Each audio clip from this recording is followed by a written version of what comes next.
YAHANNA here, I.S.U.P.K, the original I.S.U.P.K, 1969, Body of Christ. Here's what I want to tell you, man. Now, I want you to think about something for a minute. You've been studying the scriptures. You've been watching us on tape. You've been watching all kinds of camps on tape. And as you've been watching and studying, you realize that it's coming to the point where you got to put this into action. That you need to step out there on the street and handle that work. Now, here's what happens to a ton of brothers. A ton of brothers go out there without coming through the school and learning what they need to learn. And what happens is they run out there and then they run into problems that they don't know about. And they try to get them problems answered online and calling brothers and all that, and it creates a bunch of confusion. And in many cases, it eventually chokes the truth. It look like it ain't gonna choke it now because you feeling strong, your energy's up. Listen to me, man. Listen to me. You understand? I've been doing this 40 plus years. Okay? Ask anybody my name. It's gonna all be bad, which it's supposed to be. All right? Christ said when they speak all manner of evil against you, that's when you know you're doing this work. Do yourself a favor. Come to the I.S.U.P.K first. Learn from the original school first. Even if you think it's too militant or too this, too that, don't let anything block you from getting the pure knowledge first, straight from I.S.U.P.K. I'm saying this out of love because I'm seeing too many brothers fall. They're getting up under cats, they're getting with their clique. Bring your clique here and let your clique handle I.S.U.P.K. Because here's the deal. If your clique ain't strong enough to handle I.S.U.P.K, why would you go out on the street and get swallowed up out there? And if you feel like I.S.U.P.K ain't got it all down, then you should be man enough, you and your crew, to come to us and lay down and break bread and talk about these scriptures. Ain't no harm gonna come to you. Ain't no harm come to a man that disagree with the truth. You ain't trying to harm us, we damn sure ain't trying to harm our own. So come to the I.S.U.P.K, sit down in our classes, learn from us, and then you can make your serious decision on what it is that you're supposed to be. And I guarantee you, you're gonna realize that it was much more than what you saw on that video, man. Much love to all you warriors learning, growing, and getting ready to bust out into this work. I'll see you soon. Shalom, family.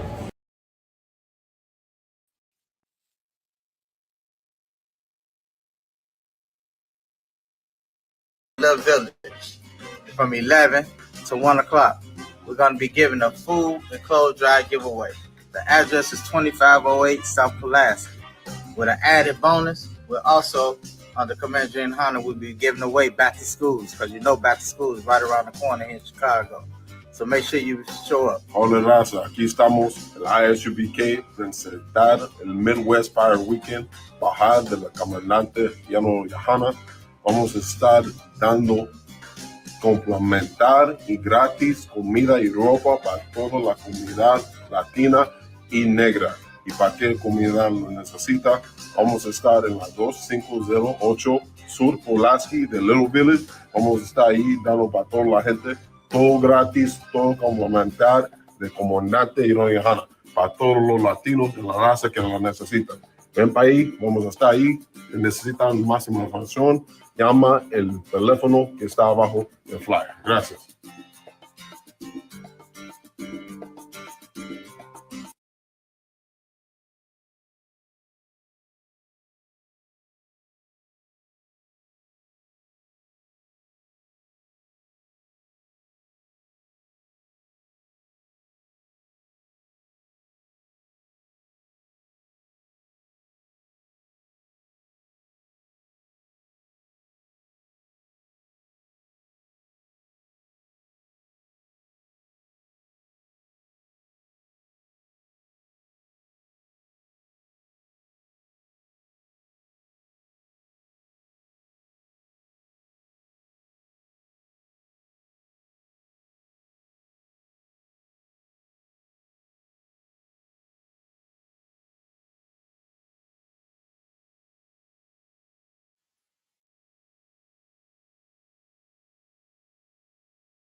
Bible or life, period, you want to tune in to this class, man.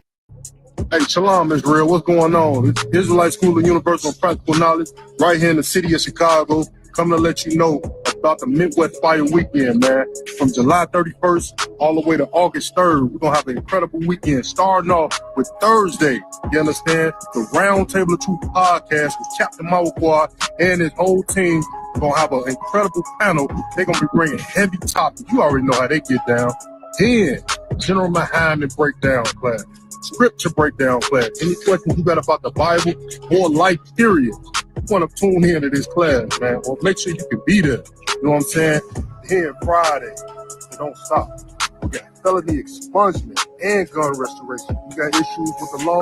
Come check us out, man. We gonna get you right, man. Then after that, lecture by none other than Commander General YAHANNA. You know what I'm saying? The man over Israel, over so-called Blacks, Hispanics, and Native Americans.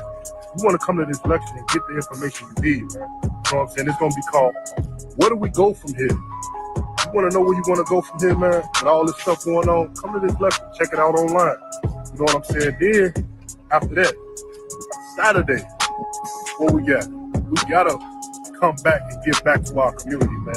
We're going to be in Little Village in Chicago with our brown brothers, so-called Hispanics. We're going to be giving out clothes, food, you know what I'm saying, school supplies, man. Come get what you need, man. Come support this, man. You know what I'm saying? Then after that, of course, we're going to a day party. We got to go kick it with the brothers and sisters in the streets. You know, that's how we do, man, in the I.S.U.P.K, man. This the Midwest Fire Weekend. You know what I'm saying? Then, it don't stop. Sunday, that's when we going to have the cookout.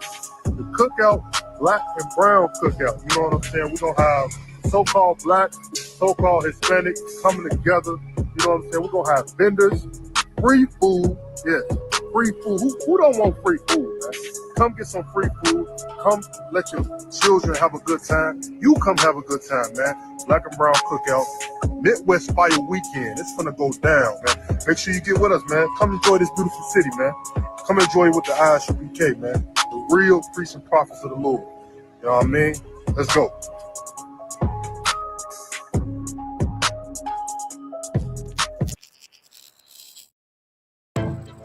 Yeah. What's going on, Israel?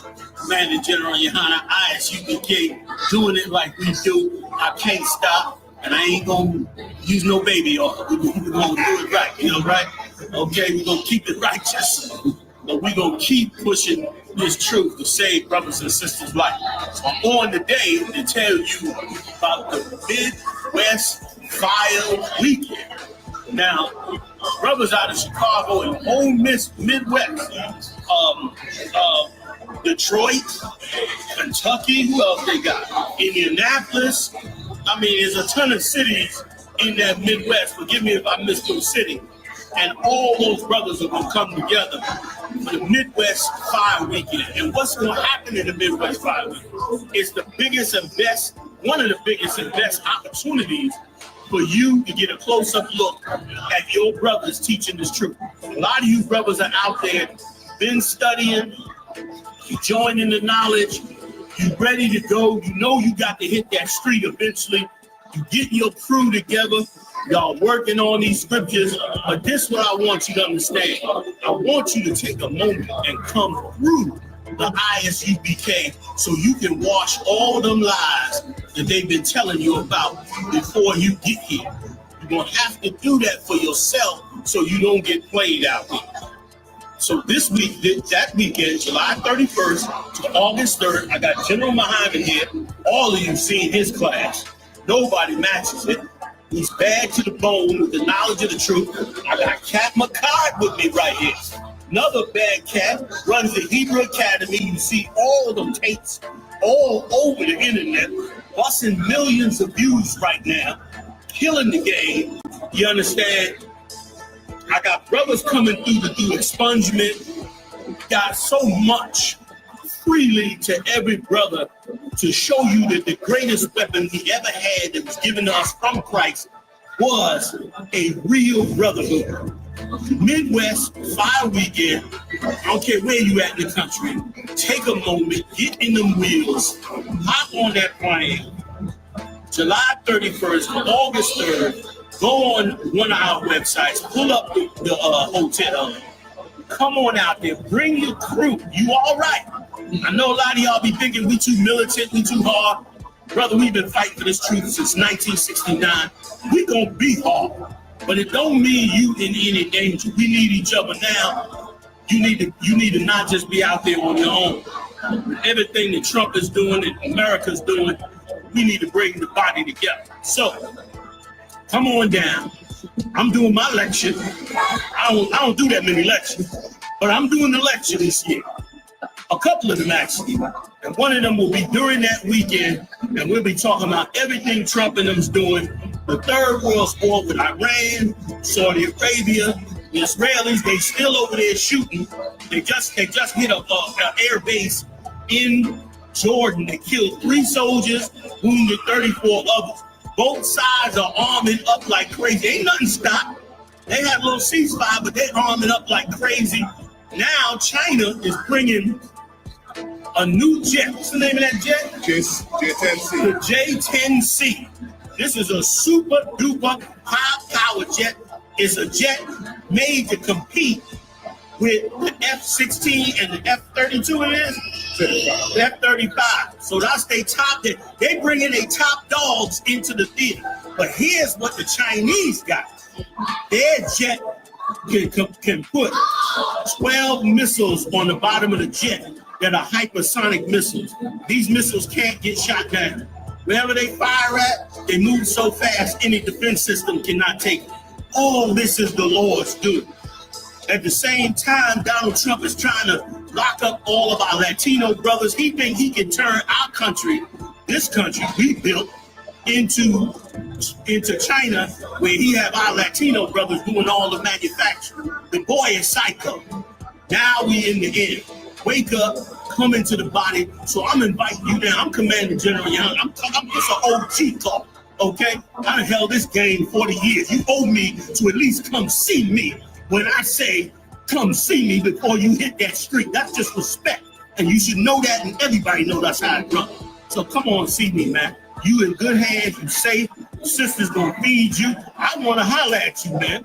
I don't want to see you after you make 10,000 or general. I want to see you now so I can see where you start and where you finish. Come holler at me, man. The Midwest Fire Weekend. Captain Malcolm-Jamal, he's in charge. Him and his team from Chicago, they gonna do it up. And they do it every year, which is why it's so popular. So I'm looking forward to seeing everybody come out, man. Now is the time. Bring this body together, man. I see y'all later. Y'all want to say something? Squad go? Y'all good? I see you out there, man. Midwest Fire Weekend. Big shout out to Captain Malcolm and his whole team out there. We'll see you then, y'all. Shalom. That's why I don't know you. I'm not letting nobody sell you crack. You know why? Because I never saw you before. But you a black man like me. That's right. And it's worth something. This is Black Watch with Commanding General YAHANNA, the only man to lead blacks, Latinos, and Native Americans. God made man on this earth. The white man he made man. God made man. God wants man to obey him. Bringing you real news. You don't need a black man in the White House. You need a black man in every black house. For many years, there's a lot of black people who didn't realize how deep the racism of white America was. You ain't gonna do nothing unless you decide where you gonna stand at with the Most High. This station is now the ultimate power in the universe. Righteous solutions to issues plaguing our nation. Boy, you better wake up and see the power that is within blacks, Latinos, and Native Indians. Join us every Monday from 9 to 11 p.m. Black Watch. Let the show begin.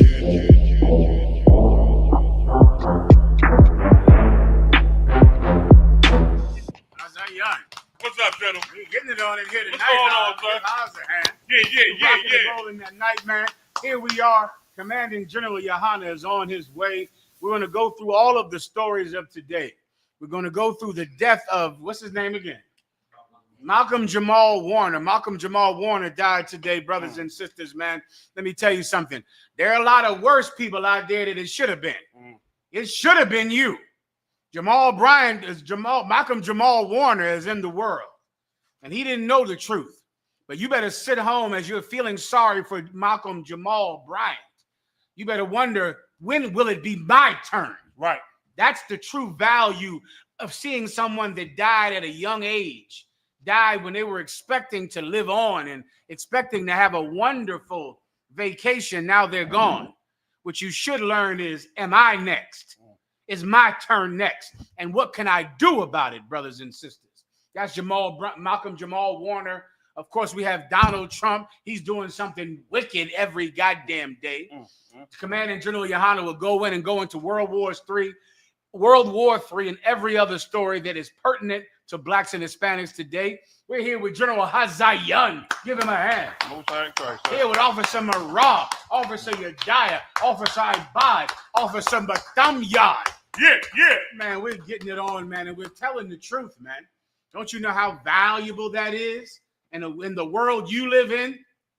To finally meet someone that is not a stinking liar, that is not some corrupt preacher that loves ding-a-ling more than he loves the word of God. This is a treasure, man, and we're offering it to you here tonight. If you have any questions, you can type them into the comments. If you want, the brothers can find a way for you to call in. Let's go over some of the other smaller stories until Commanding General YAHANNA is on. We don't have General Mayak, correct? General Mayak, put him up on the screen whenever, just so I don't forget about him. General Mayak, are you there? Yes, sir. I'm here, Khan. Here as well. That ain't right, sir. Is it something Mayak, you wanted to say? Not right now. Sir. We're going to go into a few of those stories, Doc. What do you have, Yadiah? Colonel Khan, sir. They beat him. Viral video shows Jacksonville cop punching and dragging black man from the car. This might be a big story. Let's hold that for Commanding General YAHANNA, all right? I believe, am I right, Yadiah? That's a gigantic story. Yadiah was about to go through this terrible video that you grew up your entire life seeing, that your father saw, that your grandfather saw, of some poor brother being beaten to death by the police who did nothing other than exercise his rights as an American citizen. You're watching every day on the news the white man oppressing the Mexicans, the Venezuelans, the Haitians, because they are not American citizens, believing that they have no rights because their paperwork isn't right, because they're not citizens. And whenever you watch that, if you think that they deserve it, you just remember what the white man does to black people who are American citizens. They want to repeal the 14th Amendment because they're saying it doesn't apply to Mexicans. The 14th Amendment is the amendment that says whoever is born in America, whatever person is born in America is an American citizen. Right. Now, they'll say now that only applies to black people in slavery. It never should have applied to Mexicans. I think it applied to about 5 million Italians that came through Ellis Island in the 30s. That's how Italians became Americans, because of the 14th Amendment. I think it applied to 4 million Irish. I was going to say that. 4 million Irish that saw the Statue of Liberty coming through Ellis Island, and the 14th Amendment made them Irish Americans. Yep. But now they want to repeal the 14th Amendment, because they're applying it to Hispanics, and their trope is it should only apply to freed slaves. Well, if we're the people who are citizens, why do the police kill us when we drive a car? Right. If we're the actual people that the 14th Amendment is actually applicable to, then you better tell the cops, because they beat us to death like strangers in the street. We're going to go into that story when Commander General YAHANNA gets here. We'll wait for that one. Yadiah. Khan, Fox News' Greg Gutfield sparks backlash. This is a good one. After reclaiming Nazi as his own N-word. Oh, boy, white people. You know, Malcolm-Jamal Warner died today. It should have been you. There are a lot of people that should have went rather than Malcolm-Jamal Warrant. What the hell is the man's name? Can I call him Theo or not? That's what I was going to call him, Theo. Is it wrong? Is it dishonorable to his family? Call him Theo, John. Everybody know him as Theo. No, I'm trying the best I can. Theo, I remember Theo with that shirt, man. He wore that shirt, the Malcolm Cloget. What's the shirt he used to wear? I don't know the name of it. I just The remember kids it. don't Yes, know. sir. The young brothers don't know what in the hell we're talking about they right don't. now. They don't know. Theo had a shirt, Marah, that was made. It was like $900, and it was the worst shirt ever. Somebody get the picture of Jamal Bryant wearing the Malcolm-Jamal shirt. Judites used to watch the Bill Cosby show because we were aspirational. Yeah. You know, we wanted to make it out of the Yeah. ghetto. We wished our fathers were doctors, Yeah. right? Yeah. We wished our mothers were lawyers. We wished our family was together. Yeah. Like the Cosby Show. So, Yeah. so many of us would watch the Cosby Show and have aspirations of we wish we could be like that. Mhm. Maybe one day we could. That's the shirt right there. How you Yeah. remember that? That's the I for sure remember that shirt. Mayak, you know that shirt. God, I know it well. Good. That's during the Kwame era, General. That's right. Man, it was everybody. Oh, Judite from the tribe. I'm from the tribe of Judah. That hairdo too. That hairdo. Yeah. We used to watch this show so much. Listen, that Theo, I don't remember him ever embarrassing black people. Now, I don't know. Y'all know better than me. Nah. But boy, I'm embarrassed. Damn, I don't watch anything black because I'm too embarrassed to watch black people. Yeah, you know, they flipped us like they flipped us like you flip a switch. I mean, you can't really watch a black show because I feel too embarrassed. Yes. Like I feel like a sense of, oh my God, look what this cat is doing. Yeah. Look at him in this purse. Look at him wearing a dress. Yeah. Look at him with this white girl. To my memory, Theo never did anything like that. I could be wrong. Okay? But at least he never embarrassed us. Just know you out there watching, it should have been you. It should have been you instead of him because you do embarrass us. You do shame your people. Yep. And if you don't repent, it will be you the next time. Yep. Learn that lesson from unexpected death. It's always around the corner. It's always right there. It's always there. It's always the Most High deciding whether or not today is the day of your judgment. And you don't know when it's coming. Repent today. Mm-hmm.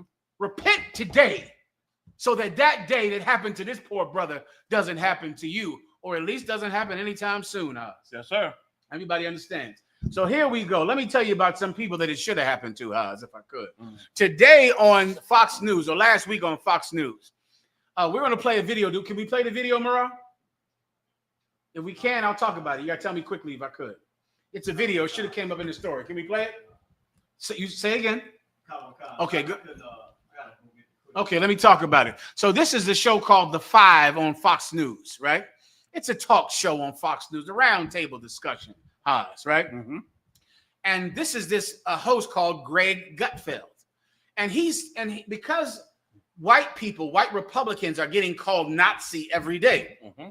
They're getting called Nazi because in Palestine and in the streets of Los Angeles, they're treating Palestinians and mainly treating Latinos the same way the Nazis treated the so-called Jewish people in Germany. Right. So people are saying, you're a Nazi. You're a Nazi. Even how the ICE agents cover their faces. Yeah. That is classic racist oppression, like the Ku Klux Klan. With the hood. That would hide their faces. Like the Nazis that would wear that mask. They all do that. And I don't know why in the hell is an ICE agent wearing a mask when the police don't wear masks. And the police, Haas, I know you know, many police districts have a rule that you have to live in the neighborhood. Like you can't be a Philadelphia police officer and live in New Jersey. You have to live in Philadelphia, which means that the police are policing the neighborhoods that they live in, and they still don't wear a mask. The police don't wear a mask. The FBI don't wear a mask. No one wears a mask except for ICE agents. And this is the reason why. Because if you could see their face, you would know that ICE agents, they have criminal records. Those people arresting those Latinos. Those people with those masks on, Haas, arresting those Latinos, I can look at those. Those cats are those are bail bondsmen and old thugs. The white man just went out there and hired thugs. Those are not people that have went to Quantico and went to some academy to be a federal agent. You can look. That's a 40-year-old man who's a thug. And if they showed their face, you would Google them and find out that this man has a criminal record that's attacking these Latinos. He has a criminal record. Otherwise, why in the hell are they wearing masks when no other agency or law enforcement wears masks. Anyway, Haas. I want to know how they got so many ICE agents so fast. Oh, I think I might be able to tell you. They went out and hired thugs, Haas, to be the ICE agents. Otherwise, where in the hell did they come from? Right. That's like dog. ICE agents. They dogged the bounty hunter, Haas. They went and hired a bunch of dogs. Thank you. That's Dog the Bounty Hunter. And if you saw his face, you would Google him and you would see he has 3 domestic violence charges, 2 drunk driving charges, and now he's hunting Latinos who have done nothing but earn a living. Well, trabajos. What's man in what's man in Spanish? Someone tell me. Trabajo is workman,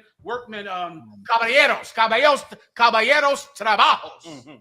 Working men getting arrested by some cat with 2 DUIs, hiding his face. Well, they're getting called ICE aid. They're getting called Nazis for that. Greg Gutfeld had an idea. He said, instead of telling people we're not Nazis, can you play it? Okay. He said, instead of telling people that we're not Nazis, we should embrace the term Nazi the same way black people have embraced the word nigger. Black people, instead of saying we're not niggers, eventually they reappropriated the word, they claimed the word, and they made it their own. And he began to say that they, white people, should start calling themselves Nazis. He said, we should say, what's up, my Nazi? You crazy, my Nazi. Come on, my Nazi. Hey. Nazis is out of your mind. This is on this video. Watch it on your own time. Let me tell you something, brother, about white people, if I could. White people are the most incorrigible, resistant to education, resistant to being civilized people on the planet. There are no people that refuse to be civilized like white people. The Arabs are not as bad. The Africans are not as bad. The Africans, if you attempt to civilize them, they will eventually assimilate to humanity. White people will not assimilate into the human race. How do I know? I'll show you this on Thursday. Do you know on my phone right here, Haas? I have video footage from the 1945 of a show called Superman. Haas, you might remember this. It was black and white. Yeah. It was Mayag, you remember it, right? Cut it in one cut. It was a black and white. It was from 1946. Right. And Superman on this show, he steps up and these Martians. And he's coming to save these Martians on Mars. And he puts his hands on his hips and he says, these people were here first. We can't just take their land and act like it's our own. That's what Superman says on my phone. And I watched this in 1946. And you know what I see? I see some smart white man trying to socially engineer white people to not take people's land, to try to look at people like they're humans. And there have been so many times throughout history when some government agency is trying to put TV shows on. Like, I know you know Mayap. Can I give you a good example? The Cosby Show. We as black people, we consider the Cosby Show our show because we like watching it, because we saw ourselves in it. Right. Do you know the real purpose of the Cosby Show was to make white people accept us like we were human? It was to show white people, we're doctors, we're lawyers. You don't have to be afraid of us. We're good people. There are so many shows that are not on TV for black people to watch. They're on TV for white people to watch. For them to go, oh, black people are just like me. Hispanics are just like me. I'll give you another one. The Ed Sullivan Show. I remember that show. The Ed Sullivan Show. Go read a book called Sunday Best. I think they made a documentary out of it later. The Ed Sullivan Show was a show invented by this man named Ed Sullivan, who was a reporter at Rutgers University in the 40s. And Rutgers was playing South Carolina University in a football game. He was a sports reporter. And the only black player on Syracuse's team was forced to sit out the entire game. Of course, he was their best black player. That's right. He sat out the whole game because the University of South Carolina said, we will not play if you let that black man play on the same field with us. And Syracuse complied. And he wrote an article and said, there should be no football team at Syracuse if their one black player is set down. If we can't cross the Mason-Dixon line, if we have to behave the way they do in South Carolina, there should be no football. And he said because he was Irish, and he remembered what it was like for the Irish when they came here. How they said they were drunks, and they said they were not citizens. And they said the 14th Amendment is not for the Irish. They shouldn't be using it. He felt empathy on black people. He went up and set up a show, brother, to show white people James Brown, Sammy Davis Jr., the Jackson 5, all these black people, and he would make sure to shake their hand. When his bosses said, do not shake Sammy Davis Jr.'s hand. Do not shake the hand of Nat King Cole. Don't touch him. Why? Because white people will not watch the show. If you touch a black man, if you touch Ella Fitzgerald, this is all in the book, and it's in a documentary. And he said, you know what? I'm touching their hand anyway, because the Irish were treated like scum. Brother, this whole show, now, we watched the Ed Sullivan Show, meaning your mother, your father. They watched it thinking it was about us. It was about showing us what we could be. Really, it was to show white people that we're human.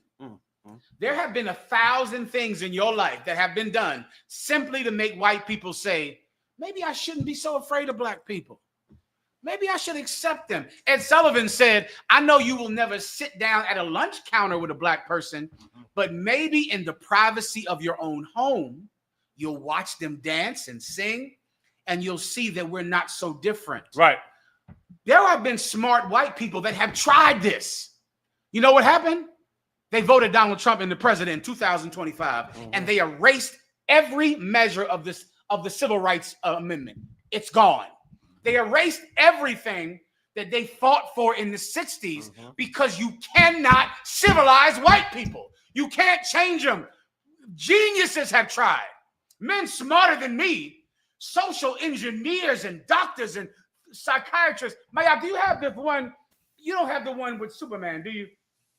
I might have to give you this one out. I sent it to New York. I might need this to make the point if I could. This is Superman in 1940 thing. And think about Palestine when you watch this. I'm going to pull it up. Mayakan, is there anything you wanted to say? General, if I could, that makes sense because even now in today's time, and before I came into the truth, right, when you went to go shake in a person's hand, he always tried to shake your hand and put his hand on top of your hand. Like you shake it, and he'll turn your hand like his hand is on top of yours. I remember. And I kind of figured, like, wow, like, what the hell does that mean? What that mean? So I said, you know, I'm getting tired of shake. So I would shake their hand, and they would try, and I would stop them. I would squeeze their hand a little bit, let them know, no, it ain't gonna work right. And they look at you. They give you a funny look. They always wanted to shake your hand, and they wanted to have their hand on top of your hand. So I just reversed. I just stopped the whole game. That's not I'm just shake. We ain't going nowhere. Let me stop you 1 second, Haas. It might be called Superman being woke. Woke Superman. They call it woke today. This is 1946, Haas. I'm sorry, Haas. You want to talk about this? No, that's it, General. That's it. What you're saying is true. Brother, this was revolutionary for him to touch Ella Fitzgerald. It was like he had to fight because he was selling, the sponsor was Lincoln. And they were saying they were going to not buy any more Lincolns. He was going to get fired. If he went out there and touched him, he would kiss Ella Fitzgerald on the cheek.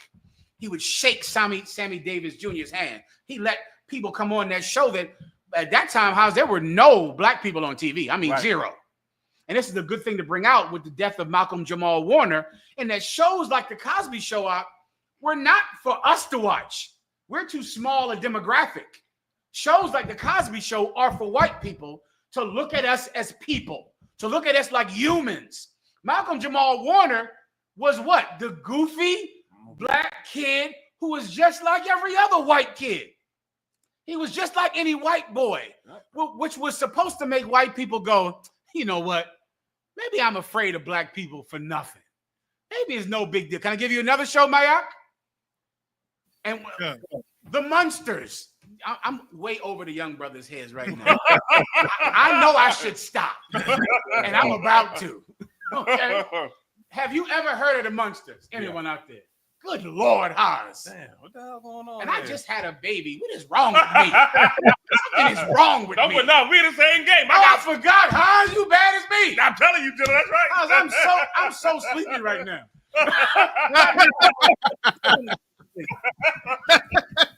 I could just take a nap.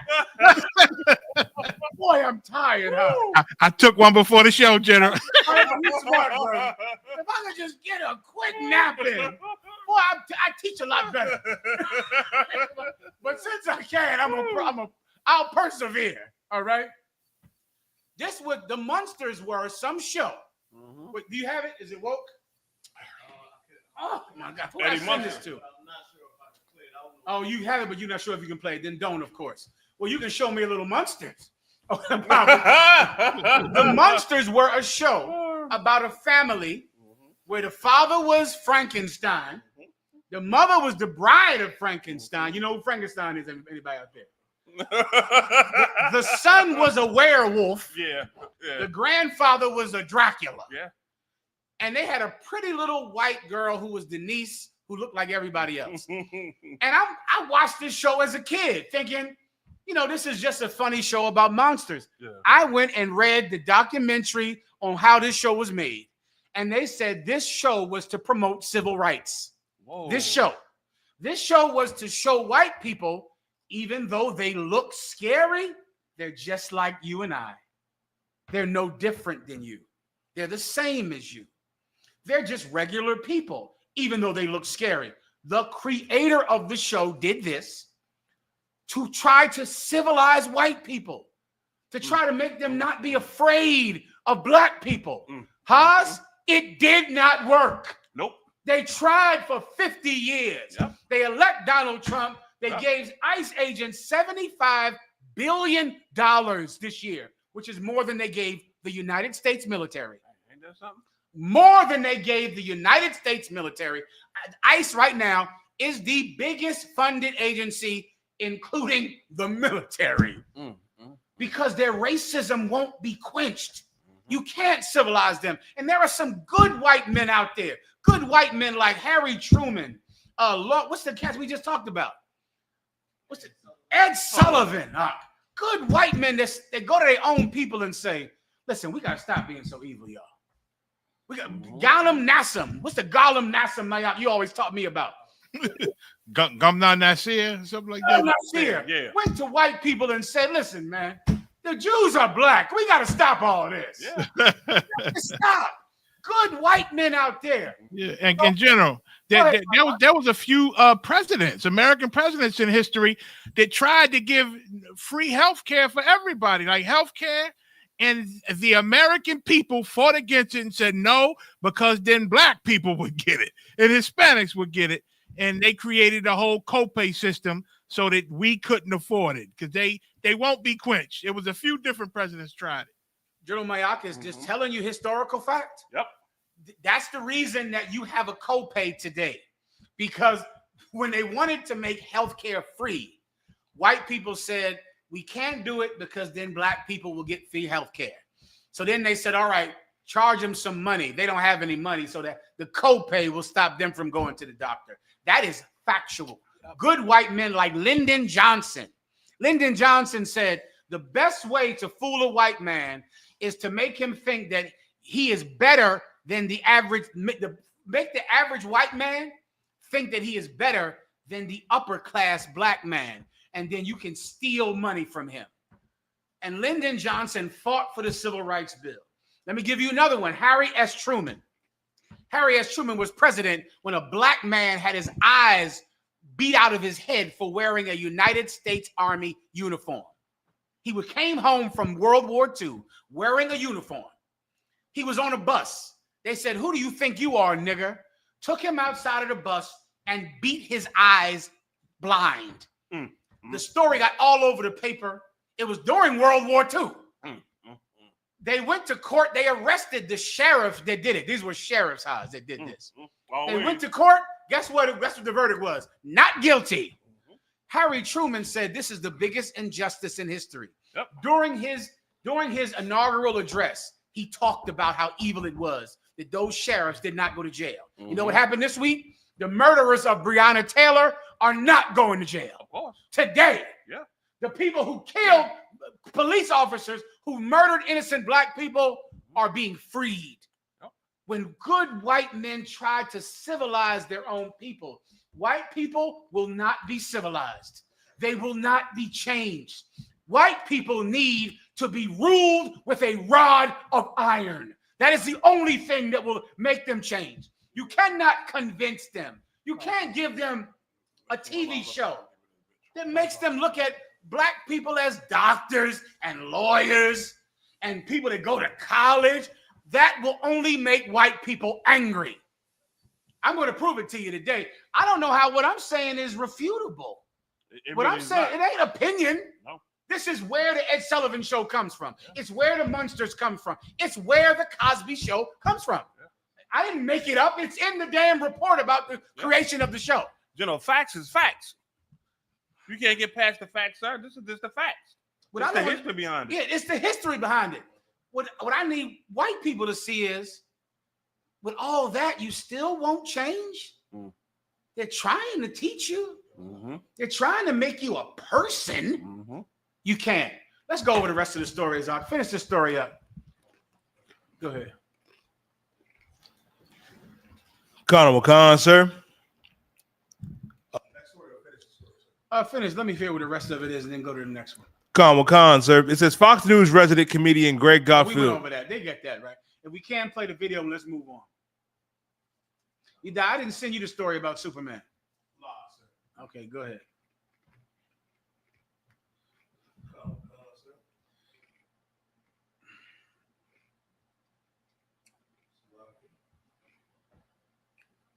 You know, somebody typed in here Sesame Street. Oh, now we going, Haas. Who said Sesame? Who said Sesame Street? Who said that? Some guy, that's his name. Jeremy or something like that. Jeremy knows his history. The TV show Sesame Street that we all watched as little kids. Yep. That's really what raised you, Sesame Street. Yes, Your parents was at work. Sesame Street raised you. Sesame Street was invented so that white children and black children could come together in public school. Right. That was the point. That's why they had a green monster, a blue monster, Bert, Ernie, a big giraffe, a big bird. It was multiracial, and they made it multi-animal, multi-Muppets. So the Muppets all came together. That's why it was in Harlem. That's why it was on the streets. That's why they had trash cans. Oscar was to teach you how not to litter in Harlem. It was to show kids who were going to get bused in the white schools, white people and black people can come together. That was Bert and Ernie. Guess what, Haas? It didn't work. Nope. White people hate us more now than before we watched Sesame Street. They hate us more. And guess what? This week, the federal government shut down Sesame Street. Did I? The federal government shut down Sesame Street because the federal government knows this is about raising black people. Yeah. And we're against that no matter how much you try. Yeah. I was gonna say, sir, Mr. Rogers. They did the same thing with Mr. Rogers when they brought their brother on. Here we go. Mr. Rogers Haas. They bring a black man on there, he delivering the mail. And listen, and that's the thing that I used to hate about TV is some old pussy black man. Like some black man that was so soft because it made me sick. I was embarrassed by him. You know, the black man with the glasses, the nerdy black man that's in every movie, that donkey in Shrek. Yep. That black character that we hate, that black character is not there for us. That black character is for white people to go, Jesus, they're not so bad. They wear glasses. They're harmless. That black character wasn't for us. Right. It was for them. Right. And Haas, it did not work. With all of the Shrek, all of the donkey, all of the black sidekick, you still hate us. Yep. You still can't stand us. Yep. With all of the Uncle Ben, all of the Aunt Jemima, you still hate us. What can we do that could make you treat us like a human being? There's nothing we could do. I know what will work. And there were swords given to them in their right hands that they may rule over the kings of these nations in fetters of iron. The white man has to be ruled, not convinced. That's right. Not cajoled, not coerced, right? Not talked to, not seduced. The white man has to be ruled. And sweet God, you're going to be ruled soon. Yep. Lord, there's a day coming when you are going to be re-educated. I pray you understand. The Lord trying to show them and giving them different natural disasters, like it's coming from the Lord. Like he's trying to give you like little warning of what's going on. You know what I mean? This is coming. And this is something that, crazy part about it is you deserve it. It ain't unrighteousness. It ain't unjust. It's just because of what you're doing. Like you earning your stripes. That's all simple. He's telling the truth, everybody. He's telling you the truth. All right, you die. Next story. Sir. Trump threatens to derail Washington Commanders' new stadium deal over team name. It's 50, 70 years. Trying. Just trying. Donald Trump is like 100 years old, but he acts like a baby. He's a big baby with swollen ankles. He's a big baby with a big foot, a giant foot full of fluid and blood that can't get to his heart. He went today. Now, remember, the Washington Redskins have an obviously derogatory name about our brothers, the chosen people of God, the so-called North American Indian. They changed the name. And guess what started to happen in Washington, D.C., Oz? The damn team starts to win, Oz. Ain't that something? The team finally starts winning when they couldn't win a game if they bribed a ref. They went and got a black quarterback. They went and got a black quarterback. Now the team is winning. Dumbass Donald Trump tells them to change the name back to the Redskins. Do you want to lose every stinking game, you idiot Redskins? Then you listen to that old fat-footed lunatic in D.C., and you change your name back to the Redskins. You won't win another goddamn game until glory is here. That'll be that for you. Blood-clotted vein leg. Blood-clotted vein leg. Fucking thick vein. and he get on TV and say he honoring the Indians. Millions of Indians. They wanted this. They've been asking for this. He just lied because that's what they do to push their agenda. You liars out there. This is what I wonder sometimes. Don't you liars ever want to just tell the truth to see what it tastes like in your mouth? Don't you want to know what the truth tastes like in your mouth? Maybe the truth is delicious. Maybe if you put the truth in your mouth, you might like the taste. Make you feel better. You might say, I told the truth today. It was tasty. It was delicious. All you ever taste is lies. Lies must be so delicious that it's just good in your mouth. Like the North American Indian wants a team called the Redskins. Well, instead of money, instead of hospitals, instead of housing, instead of health care, they'd rather have a team called the goddamn Redskins. What a liar. Taste the truth one day in your mouth. You might like it. Meanwhile, Haas, I'll give you another thing too old for the brothers. The Indian head that used to come up on the screen, Haas, when TV would shut off about 4 a.m. Oh, yeah. About 4 a.m. Give me the Indian head test screen. About 4 a.m. because I've always had a problem sleeping, Haas. About 4 a.m. on TV, when I was a kid, there was no TV. It happened about 4 a.m. every night. Yeah. And it's hard to understand now, but imagine at 4 a.m., your phone shutting off, the TV shutting off, the radio shutting off. Yep. That's what happened. And nothing was on. And this is the thing that would come up on the screen. This right here. Every night until the 80s. Yeah. Every night from the invention of TV. This is the Indian head test screen. And I looked this up, of course, Haas. Yeah. Haas, you being a marksman, you know what this is when you look at it. Yeah. I would imagine, Haas. It's a damn target. This is a target that came up on every television screen. A target. And when you research it, it says it's a gun target. And the Indian head is for people to rise their eyes up and focus on shooting the Indian head. It's in the Wikipedia search for this. That's what's in this. The target is low. You see how it's low and the head is high? You're supposed to look at that target and raise your eyes up to shoot this Indian in the head. This is the symbol for the Washington Redskins.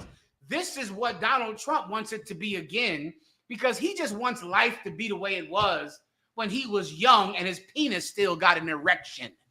That's what he wants. He wants life to be the way it was back when he paid for that wife he had when he bought her from the Ukraine. Back when Epstein went and paid for that whore that became first lady. That's where he met Melania. He met Melania through Jeffrey Epstein, who hooked him up with that young girl who couldn't speak English, who was an immigrant over here in America. Now she's first lady, and I've seen her naked. I've seen them titties, that tail, that vagina. I've seen it. Now, this Donald Trump ain't seen my wife naked. None of them. But I've seen his wife naked, Huz. I've looked right at it. He ain't seen none of my wives naked. But I've seen his wife naked. He should relax. Yeah. He should be cool because judgment won't just come to the average people. Judgment comes to them that sit in the White House as well. Judgment comes to the men that sit on high as well. The sun shines on the poor and the rich get rained on too, Huz. Yes, sir. That happens. Yes, sir. He missed them days when his daddy used to take him to Klan rallies. Yeah, you know what I'm saying? And he was so proud. Them Klan members, but he's so proud when they got a son. They buy them little mini Klan outfits, and he missed them days. What Mayak is saying, Donald Trump really didn't have a choice to be such a pig. His father taught him how to be like that. Which leads me to the next advice I would like to give my white friends out there. To my white friends listening, if you have a child, leave your child. Leave him. Abandon your children. White men, you are the worst fathers on the planet Earth. You create the most cruel and vicious sons that history has ever seen. I would rather have a white man that never met his father, that was raised by a single mother, and maybe the single mother would try to teach him some compassion. But a white man with a father at home, he doing nothing else but going hunting, getting prostitutes, and being beat to death by a drunk father. White fathers out there, listen to me carefully. Leave your families. If you're a white father, do this world some good and leave your family. Let the mother raise the child alone. White men, leave your pregnant wives. Leave your family because you don't know how to raise a son except to raise another murderer. Anything else? I'm sorry, my thumb. If I may, sir, a couple people in the chat, Trooper Shalat and Maria Stevenson, both remember the so-called Native Indian head on the screen. That was it. And now he wants to name this team. Go ahead and name him. Go ahead. That means everybody else gonna start winning. That's all that means. Karak. Go ahead. Karak reminded me in the chat. He said he started the phrase MIGA, M-I-G-A, instead of MAGA. Make Indians great again. That's what he think he's doing. Oh God, he's just disgusting. Okay, let's go ahead. White people, listen. That's who you love. That's your Jesus president right there. Yeah, that's your Jesus president, Donald, an 85-year-old white man who just is nostalgic for segregation. Keep going. There was a connecting story too, sir. Like, it's not just the Washington Commanders. He got on the Cleveland Guardians. Yes, the Guardians changed their name from the Cleveland Indians to the Cleveland Guardians, and Trump was going off on all the teams that did that went, you know what I mean, and turned from their derogatory Gadite names, you know what I mean, for them changing them. He wants to revert all that back. Yes, and threatening them. And threatening that he ain't gonna let them build their new stadiums that they trying to build. Threatening them if they don't change the name. Look at that. I didn't know a president had so much power until Donald Trump. That's right. Who knew that a president could decide what the names of sports teams were? I didn't even know. Obama ain't do shit but sit back there and be Obama. Yeah. Right. You know, this idiot can change the names of sports teams. Right. He can do anything he wants. He can make colleges and universities teach what he wants. He can change Harvard, you know, change the military, create a new police force. Who knew? Be a felon? Be a 30-something pound felon? I did not know that a president had any say over any of this. Yeah. Come to find out, I was wrong. A president decide what team you support, to decide what college you go to. Listen, today in New Jersey every year gets money from the federal government for beach erosion. You know, because the beach is eroding to build up the beach. For the first time in 30 years, New Jersey received nothing to stop beach erosion in New Jersey, to try to build up the beach so there's no more floods and natural disasters that drown everybody in New Jersey, like Hurricane, I forget that last one in New Jersey that killed every damn body. Guess what? They're not getting any money. But you know what's coming next? What? The hurricane. I think you're right, Hans. I think you're telling the truth about that. If the Lord had him to stop that, because the Lord about to do something else. The hurricane coming. That's what it sounds like. Yeah. Hurricane coming. The Lord coming. Yeah. Well, there you go. That's who you love. That's your fat-footed Jesus, your fat-ankled, fat-vein, one whiff away from a heart attack Jesus. He's going to tell you what sports team you can like. You're dire. If I may, sir, what you're saying is just so heavy, and it goes to show you, you know what I mean, Donald Trump's real hatred for the tribe of Gad. Like just how he hates blacks and Latinos, he hates Gadites as well. I have a piece. It says in the 1990s, when Trump owned casinos in Atlantic City, he openly opposed the rise of Native American casinos, particularly those in Connecticut, which he perceived to a threat to his business. In 1993, he testified before a congressional committee on Indian gambling, claiming that tribal casinos would be hotbeds of organized crime and questioning the legitimacy of some Native American tribes based on their appearance.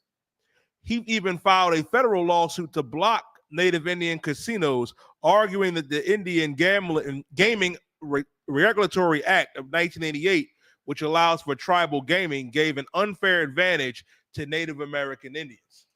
So he's been hating the so-called North American Indian, the chosen people of God. I got the video about Superman. If somebody want me, you want it? Let me send it to someone real fast. I'm just going to send it to whoever I can quickly, all right? He's been hating, of course, our brothers, the so-called North American Indian, for 50 goddamn years. He can't stand them. And for you white people out there, for my white friends out there, if you want to do something for Indians, so-called North American Indians, give them some money. What in the hell is wrong with you? You know what? The hatred that they have for us, Mayak, it's not even hatred like you would hate an enemy. It's a different hatred. It's a hatred like someone who you don't even consider. Yeah. It's different in that instead of like hating us the way they would hate the Muslims or another country, they hate us in a belittling way. It's just belittling. I love the North American Indians, so I'm not going to take those reservations and give you money. I'm not going to give you hospitals. I'm not going to give you jobs. I'm not going to give you an education so you can become a thriving workforce. I'm going to name a sports team after you. It's so belittling that you would even think they would give a fuck about the name of a sports team while the reservation doesn't have a hospital. Right. It doesn't have a hospital. They have alcoholism. They have no schools. But your way of helping them is like Marie Antoinette. It's so French aristocrat. You know, like let them eat cake. You know, just give them a crumb. That's good enough for them. We'll name a sports team after them. Now you're the Cleveland Indians. I'm going to give white people all of the money. You want to help us? Give us the money. Right. That's how you can help us. Give us the cash, the money, the bread, devil. Give us the bread. Now that's some help. Now that's actual help. But we get none of the damn money. Right. What do we get? Some gesture? Right. Some token? Right. That we're supposed to be happy about because you gave us some type of gesture? No, thank you. No puedo. No puedo. You can keep that. Ya basta. Stop all of that. We don't need it. What else do we have here? There was something else, some story in this story slipping my mind. You can go ahead and go to the next one. What the hell? Go ahead.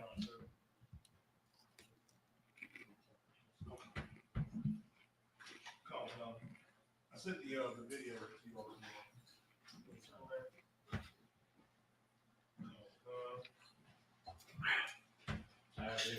You want me to play it now? This is depressing. Because I hope it shows white people. Now, what's the title of this? You see that title? Superman went woke. This video is black and white. Wow. Step aside, we have to make trouble. All right, 1 second, Marab, if I could. This is from the 40s. This is a black and white. Superman didn't go woke. He was always what you devils call woke. He was always a character who was trying to teach you to be honorable, to be kind, to get kittens out of a tree, to care about the poor, to care about victims. Right. Superman was an orphan. Do you know how every superhero is an orphan? Every last one. Yep. Batman is an orphan. Superman is an orphan. Spider-Man, his uncle got killed. Every superhero is an orphan for a reason. It's trying to say, care about the fatherless, the people that have no children, Right. the people that have no parents, the people that don't have anyone. Superhero movies and comic books were trying to engineer a better white man, and it didn't work. What is the X-Men about, Yediah? Did you want to tell him? Please, Yediah. Now, the X-Men is from the damn 70s. You know, that was my cartoon. That was I used to read the comic books on that. Oh, Haas. You know, my boy I just grew up with, he had the first X-Men comic book. Get out of here. He had the first. That's okay. That's worth some money. Well, he passed away a long time ago. I think his family got rid of all his comic books. But yeah. Well, the X-Men had nothing to do with mutants and superpowers. That wasn't the point. Yediah, please explain. Khan will Khan, sir. The X-Men was about us.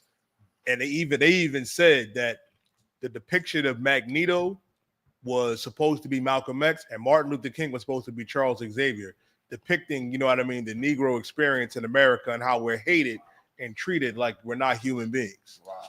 Haas, that's not Yediah's analysis of the X-Men. That is from the creator of the X-Men. That's what he said. And that's why X-Men are being oppressed, because they're mutants.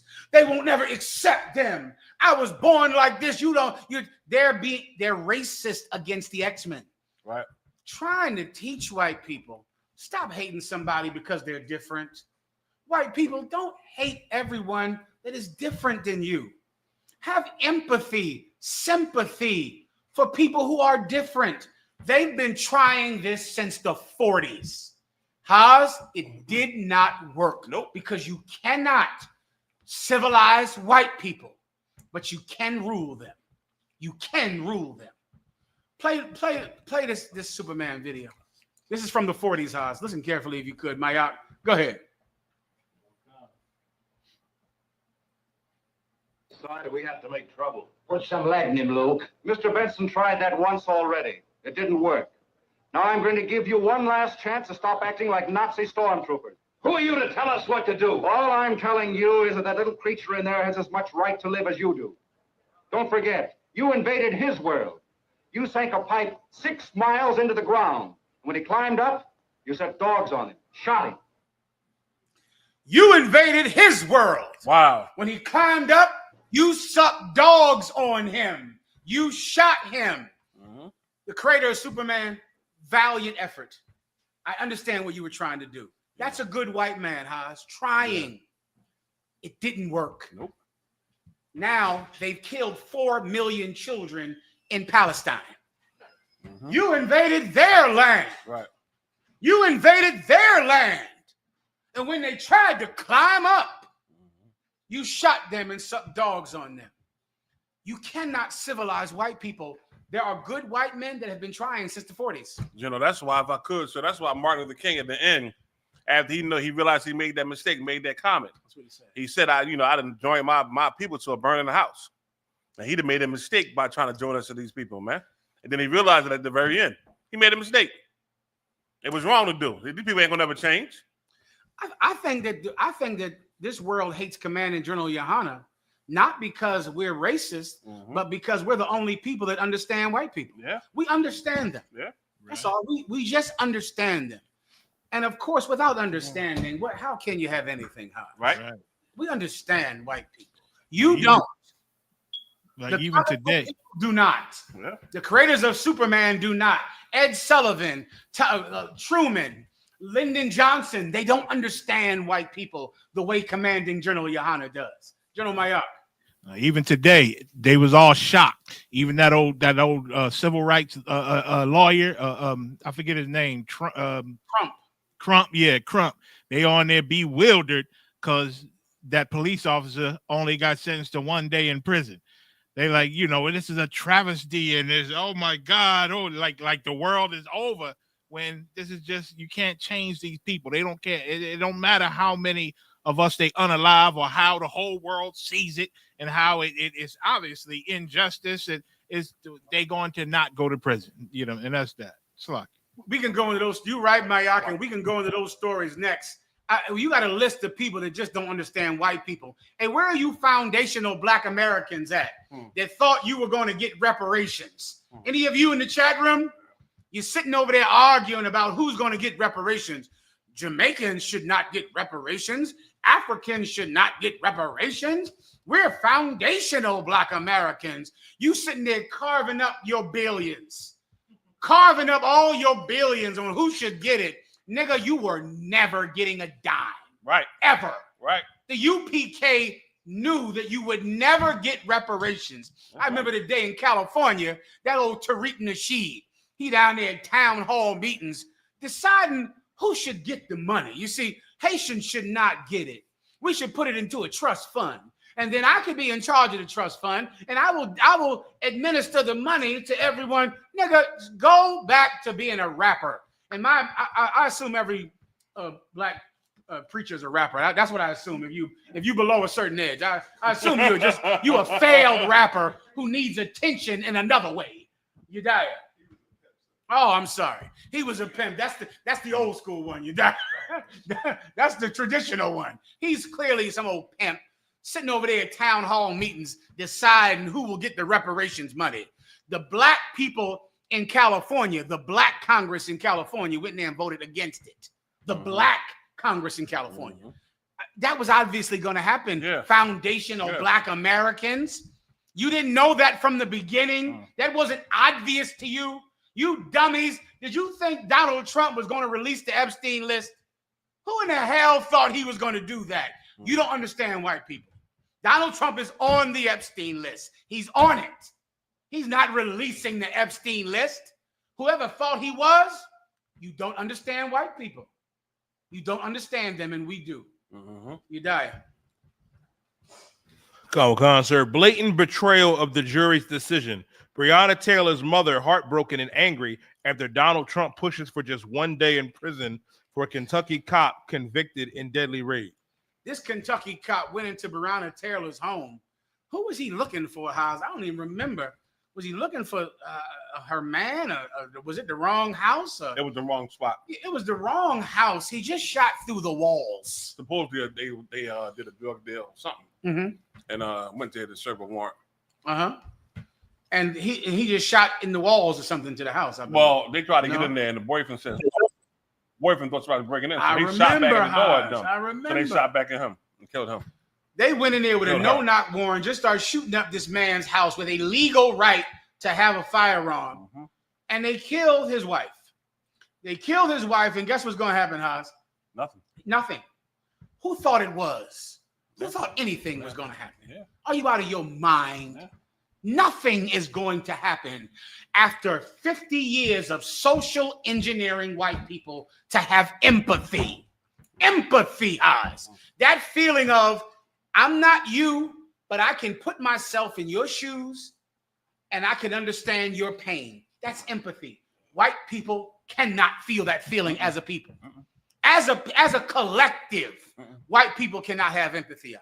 And whoever is the most cruel is always going to be who white people choose to lead them. Whoever is having the war on drugs, the war on terror, the war on this, whoever doesn't take any gum, whoever is the cop that breaks the rules to get the job done. That's the cop that's the star of the movie. Him. Because their people cannot feel empathy. You can't teach white people, but you can rule them. Yedaya. If I can see one more time, if you can. If you can't, let me know. Come on. Sorry, so we got video footage. Please.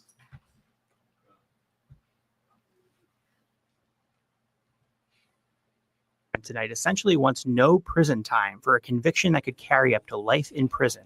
Instead, for just 1 day.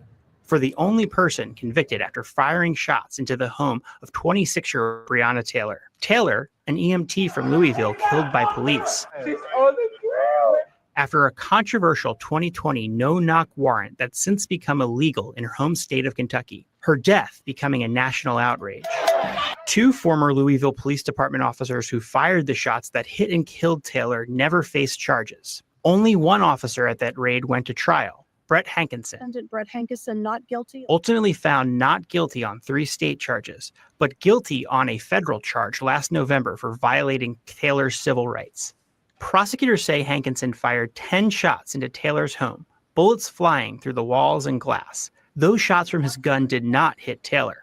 In a new sentencing memo, the Justice Department cites that fact in asking for a 1-day sentence, saying there is, quote, no need for a prison sentence to protect the public from the defendant, adding that the federal conviction will ensure Hankinson never serves as a law enforcement officer again, and will also likely ensure that he never legally possesses a firearm again. Breonna Taylor's family and lawyer did not immediately... Can I stop you for a second? Let me tell you why this is so egregious. When they say the federal government is asking for a 1-day sentence, you notice they're not saying his lawyer is asking for a 1-day sentence. Right. The federal government are the people that prosecuted him. When have you ever seen a trial where the district attorney tries to throw out your prison time? That is ridiculous, Huck. You're the ones that put him in jail. Imagine a district attorney puts you in jail and then says, listen, I convicted him, but just send him home. What in the hell are you even talking about? That's what your lawyer does. Your lawyer asks for 1 day of prison. Your lawyer asks for lenience. But the prosecutor doesn't ask for lenience. It's their job to prosecute, from the root word persecute. The federal government is asking for mercy for the person they convicted because he's a white cop. And they want every white cop to know, we protect you, not the citizens. We protect you, not the civilians that you're supposed to protect. We care about your life, not the lives of the citizens. They want every white cop to know that so they can kill more people, because in killing more people, they satisfy the public demand for killing people. Because the public likes this. The public hears these stories and they think they're breaking the rules to get the job done. They think they're, Mission Impossible, Tom Cruise. They love it. And someone has to take charge, Haas. Yeah. Someone. Go ahead, Haas. I sit back and I was wondering about this case here, right? Who do they see shooting? So when they receive fire, right? And if you don't see where the fire coming from, why are you indiscriminately just shooting into a building? You don't know who's in that building. You know who you hitting with your bullets. Once a bullet leave a gun and it can't come back. So I was always trained, if you don't have a target, you can't fire your gun. When I went to SWAT training, they really emphasized that, man. You cannot do that. You can't just be shooting indiscriminately into a damn building. How do they even do that? I be watching this stuff. It's like almost unreal to me, because I know the training I had when I was working in that line of work. You can't just fire your firearm into a building without seeing what the hell you shoot at. Guess what? I'm sure they was in a black community, Haas. That's what gives them the license to shoot into this wall. We ain't gonna hurt nobody white for sure. So we gonna shoot into this wall. Because if it was a gated community, in the suburbs of white people, and they receive fire, they would not just shoot into no wall. So I think you are so correct in that one. Because remember that one kid that went down to that church in South Carolina and killed all them people? He sat there and prayed with them and then murdered everybody. When the cops came and got him and locked him, and they took him to where? Was it McDonald's or Burger King or something? They did, huh? To get a grub before they went to lock him up. They did. The Bible says every beast cleave to his own like. That's them cleaving to their own people, period. Slocky, so that's it. Well, give him a hand. He's telling the truth. All right. That's all I can tell you. Where we at, you die? If there's more, we can do it if you like. I mean, unless you think we've done it, you just tell me. No problem. Go ahead.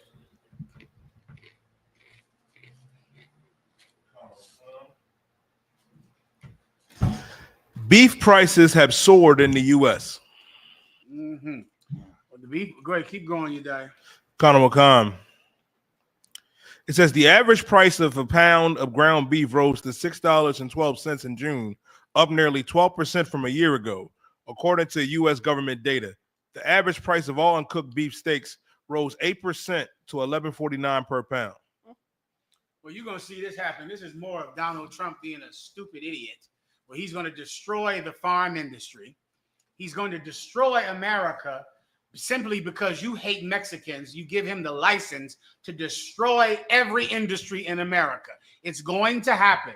It has to happen. The Third World War is about to begin.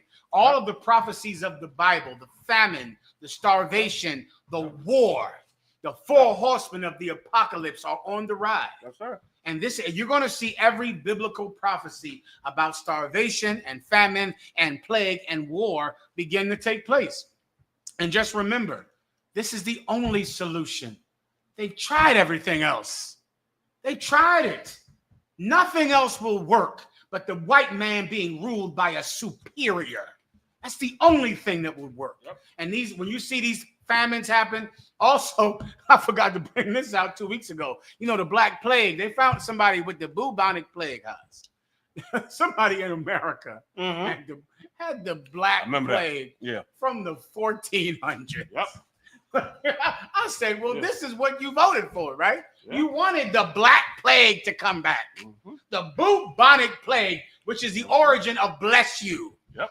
Because whenever somebody would sneeze, they would start to pray for you because that's how terrible it was to catch this flu. Right. This flu-like symptoms. It had flu-like symptoms.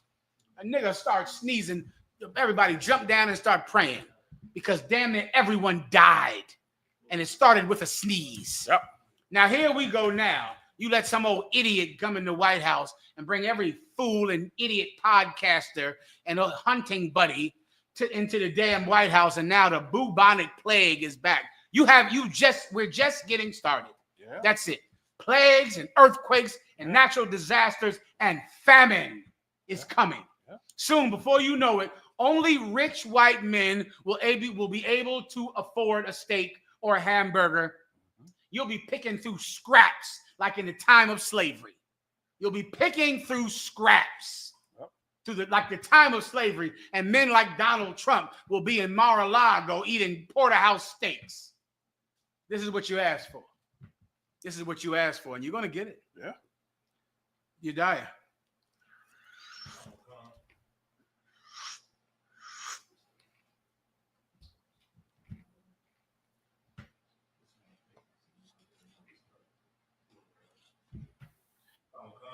In general, if they think it can't happen to us, what's happening in Gaza, they crazy. Like we'll have to march to some spot to get them flour and to get rice. And if we march too fast, we get shot. Yep. It's coming to it. I believe that was my childhood. I'm going down there and getting that welfare food. Oh, yeah. That already happened over here. Yeah. And it'll be worse. With General, give me that story General Mayock just quoted about all those people that the Israelis just shot who were standing in line to get rice. Standing in line to get aid, food. The Israelis just started shooting everybody in the line. And this is not the first time it's happened. Right. You think that can't happen here? Absolutely it will. When you can't afford any food at all, then the government will give you welfare cheese, welfare peanut butter, which was thick as it could possibly be. That welfare, the cheese was just ridiculous. That was the best thing. I ain't gonna say that. That cheese, the cheese was that cheese was all right. The cheese is what we all would prefer. Oh yeah, that cheese was all right. I did not like that milk, that powdered milk. Yeah, I did not appreciate that. You know, I thought about that powdered milk recently, and I thought about putting it on my stock shelves for my little prepping thing I got into a little bit here. You saying something. I thought about getting that powdered milk, General. I think you're on to something here now, Haas. I didn't consider that, I hated that milk, but boy, it'll sit up on that shelf until your grandson eats it. It'll surely be better than nothing. It's better than nothing. That's for goddamn sure, Mayock. Haas, I think you're on to something right there, Haas. Well, listen, like Mayock said, that'll happen to us tomorrow. That'll happen to us tomorrow. They'll be in Mar-a-Lago eating porterhouse steaks, ribeye steaks. We'll be in line waiting to get the powdered milk. And then somebody will just start shooting everybody in the line. That happened in Palestine. Go ahead, Mayock. I'm sorry you died. What you say? Sir. Dozens of Palestinians killed while seeking aid. You hear that? Dozens of Palestinians. Listen, they're in line. Read the story, you died. Colonel McCon, sir. No, General, didn't this happen to them by the Germans? Yeah. Like this happens to them from the Germans. They holler and scream about all the evil Germans, then they turn around doing the same thing they do. But they mad at us for speaking about what went through what happened to us. And mad at listen, us for speaking out about what happened to us. But y'all do the same thing to people that the Germans did to you. Oh, you gotta be kidding me. and listen, I'm surprised because there are white people on TV now saying it nationally. They saying it. They had some a Jewish guy get on TV, and he was the like the Holocaust expert. Like, what causes genocide? What is Holocaust? What is genocide? And he said on national TV, the Israeli army is committing genocide to these people. He went through all the steps. He broke it down and went back to like Germany and what they did to Jewish people. And said, how can the people who then went through this now in turn is doing it to somebody else? Like it, I was surprised that they even said it out their mouth nationally. Slocky, I yield, General. What General Mayak is saying is so true. The fact that Jewish people are murdering a people who have no defense, who have nowhere to survive, to steal their resources and steal their goods is such a tremendous act of hypocrisy because Jewish people are doing it to someone else. Yep. It's such a blatant act of hypocrisy, so much so that let me talk to my Jewish friends out there for a second if I could. Not my Jewish friends. Let me speak to the people who love the Palestinians. A lot of you out there care about the Palestinians, man, and I don't blame you. You're a person with compassion. You're a person that feels sorry for starving children.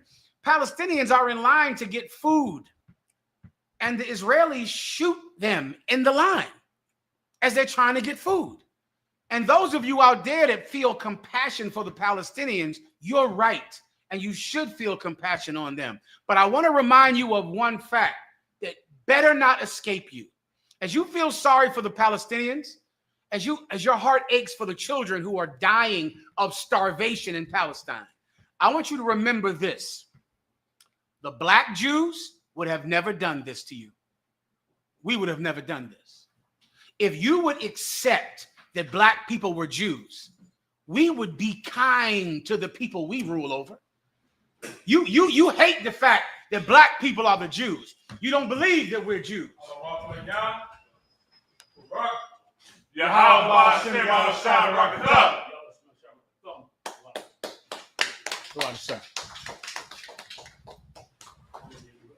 Please, sir. We were just going over the Palestinians, how the Israelis shot the Palestinians in line. There's great fervor on shot the Palestinians in line getting food, sir. I have another story on my phone where last year they raped a man in a prison, in an Israeli prison, a Palestinian. Raped him. And it's on the BBC News. And they're killing children by the millions are dying of starvation. Right now, there's, I think, 1 billion tons of food rotting in Syria. And they won't send it to Palestine, even though Syria is a plane ride away from Palestine. But because they refuse to spend the money, they refuse to use the food, they're going to let the food just rot in Syria. It's going to rot. And whenever I see stories like this, also this week in a ballet, I think somebody pulled out a Palestinian flag and held it up in a ballet in Great Britain. Mm-hmm. And there are so many Palestinian protests all over the world. And I understand why, because you're a human being and you don't like to see children die. Right. You don't want to see a genocide and then say you did nothing about it. But I want you to know this as you get angry at the Israelis. The black Jews, we would have been kind to you. Right. We would have been merciful. We know the Bible. We know our king. We would have treated you better. Now, you remember that. You should tell everyone that the Jews are black. You should say that we should control Palestine. We should control Tel Aviv. We should control the Temple Mount. We should control the Middle East because the black Jews would have never committed this act of genocide. We would have been kind to our neighbors. We know how to do it. We're taught to do it in the Bible. We're taught to not abhor an Egyptian. We're taught how to be kind. Yeah. We're taught how to be neighborly. If you believe that the Jews were black, then the genocide would have never happened. For sure. Because the black Jews would never treat people the way that white Jews treat people. We would have never done that to you. Now, you remember that when you're out protesting about the Palestinians getting killed. Add this to your protest. The Jews are black. We should let them recognize them as the children of God. We should recognize them as the biblical Jews. We should let them have the Middle East. That's the only way that peace will come to the Middle East, is to let the black Jews run it. Salaki, sir. And just a small example, Salaki. Was y'all speaking, General? Just a small example, General. Like La Raza, our brothers, just recently, you know, because of their kindness and they're part of, you know, they're our brothers and part of the 12 tribes. They went and rescued the enemy that was drowning. You understand? The enemy that was drowning in them floods in Texas. They went and rescued them, man. Geared up, got in that water, pulled a lot of them out that water, and they didn't have to, but just their spirit, the spirit of an Israelite is better than the people ruling you. You remember that? You don't want the 12 tribes. You don't want the Hispanics to be part of the 12 tribes. You don't want black people to be Jews. You better remember that we would be better rulers, like the general's bringing out. We would be better rulers. We would take better care of you. You would still be our servants, but we would take way better care of you than your current leaders. I yield. Please, sir. Let me make one small correction. They didn't save some of them. They saved all of them. Most High in Christ. Your mic is off, General. You want to check this mic? It's good now. It's good now. 1 2 1 2. All right, the water. You're right. They went in there and saved every last Edomite in that warehouse. God. The Edomites was going to die up in there. That sheriff gave it up. That sheriff gave it up. And let me tell you something. The 12 tribes of Israel, they're the only nation that brings real humanity to the earth. They're the only ones that do the selfless thing that actually really does something in the earth. And that's exactly what took place out there. I mean, them people was flooded to death. And listen, and that Edomite sheriff knew. He knew FEMA wasn't showing. Nobody was coming. He knew nobody was coming. He knew his family was dead. His babies calling him on a cell phone in the attic of a barn. You understand? 60-mile-an-hour water running past the barn. He knew he couldn't call no Edomites. He didn't call the town together. He didn't call the mayor. You know who he called? He called the Mexican. First of all, the fact that he had the Mexican president's phone number is ridiculous. What sheriff has the president's phone number from another country? Because he's called her many times in situations. And he found out who the 12 tribes was. They went in there, Mayak, like you said, and they saved every last one of them. And they wasn't just a regular fire crew. That was her top elite fire crew that she sent. She said, I'm going to send you my top elites. They flew down in there, brother, came down on them goddamn straps and pulled them Edomites out of it. Those Edomites would have never done that to us. And it's so biblical when you go back and read the records of Moses and Joseph and them. They always well appreciate our help, but hate us nonetheless. After that, that sheriff said, he said they will never have a problem with me coming across this border. And the Edomites got mad. He said they ain't never gonna have a problem coming across this border. Edomites got mad. They were mad because after they saved his life, his family's life. They expected him to maintain the racism against these brothers. They expected him to hold the line and still say they're rapists, they're this. They done saved his babies, but they wanted him to be like, they racist, MAGA, Donald Trump. Y'all stay out the country. He said they ain't gonna never have a problem coming across the border. When the Edomite said it, you could hear his voice crack. His voice cracked, and he said, "But they saved my family." Right. Like his voice got cracked, and he said, "But they saved my family." And brother, that's exactly what they did. And let me tell you something. At the end of all of this madness on this earth, the 12 lost tribes of the children of Israel will be known as the heroes of this planet. And if I could just jump back to what y'all was bringing out about the Palestinians just a moment ago. The Palestinians, boy, oh boy, we're in a sad situation. The Palestinians are catching raw hell from the Israelis. Absolute raw hell. When is anybody going to make the connection? All of the bombs and weapons being used by the Israelis come from America. Why would America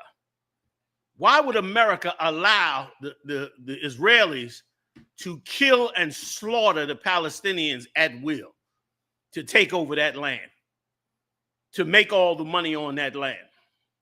Right now, let me tell you something right now. Right now, the largest deposit of cobalt minerals are not in Africa. It's in Texas. It's off that, what's the name of that river in Texas? Rio Grande? No, the Salt Sea or something. Salt Sea. I forget the name of it. Brother, they got so much minerals and wealth down there. They can ready to go in there and mine that whole area. The problem is poor Mexicans live all over that area. And they don't have no plan for them except to get rid of them. All I'm saying is this. Black people, Latino people, Donald Trump just made the budget for ICE bigger than the United States Army. Bigger than the United States Army. And they're going to come into the streets of the cities of the United States. And he got a year and a half before the vote, which will shut that nonsense down. He got a year and a half to come into the cities and do whatever he wants to do in these cities. He's back.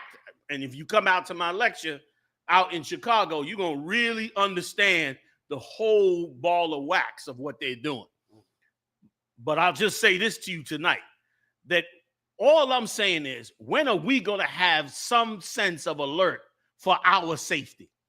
The world is crying over the Palestinians. Funds are being raised.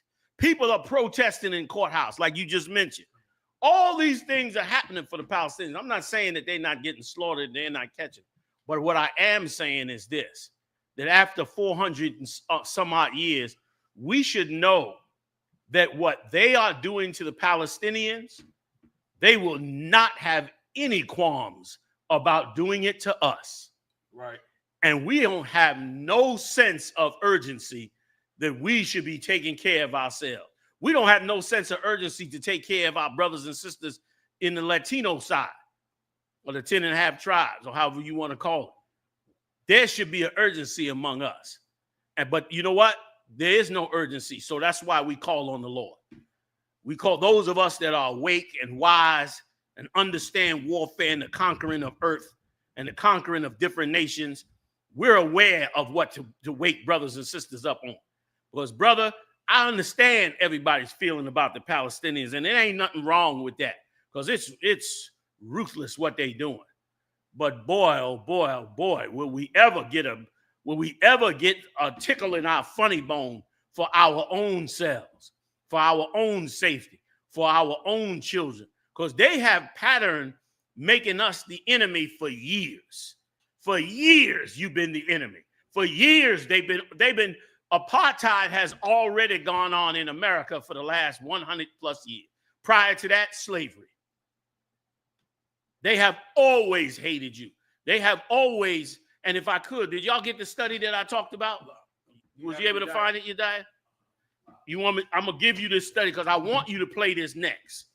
Because I'm gonna show you how ingrained the hatred for us is and how important it is for us to wake up and start to realize that America has put us in the same position as the Palestinians. And if they decide to go rogue on us, then we just done, if not for the Lord. And you had better turn to the Most High. You better turn to the greatest military strategist that ever walked the face of this earth. That's YAHANNA. Because that time is now. I feel for the Palestinians. I know they're going through hell. But you did not blow up airplanes to these bastards. Not that that justifies them. Because you were trying to survive, and you Palestinians were trying to get away from them.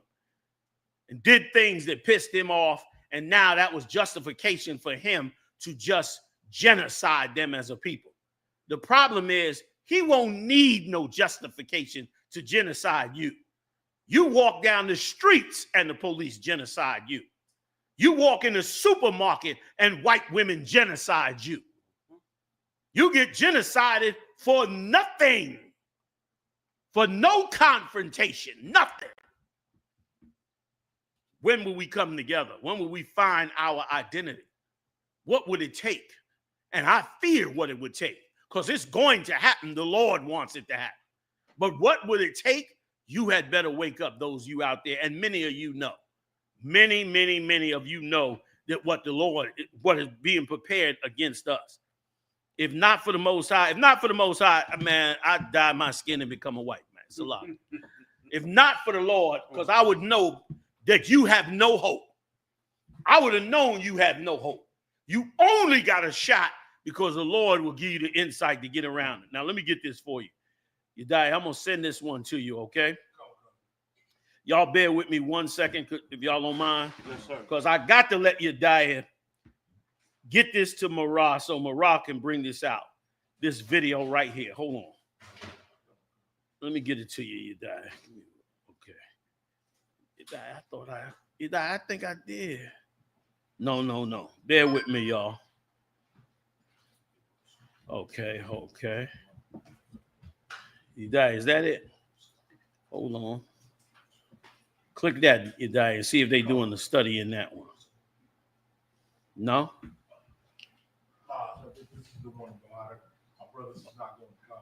Okay. No, yeah, that one is part of it, but here goes the whole study. Okay, let me come on with it. I'm gonna get you right now. The water. No, I was telling the sister that sent it to me. Hold on. Y'all bear with me just 1 second.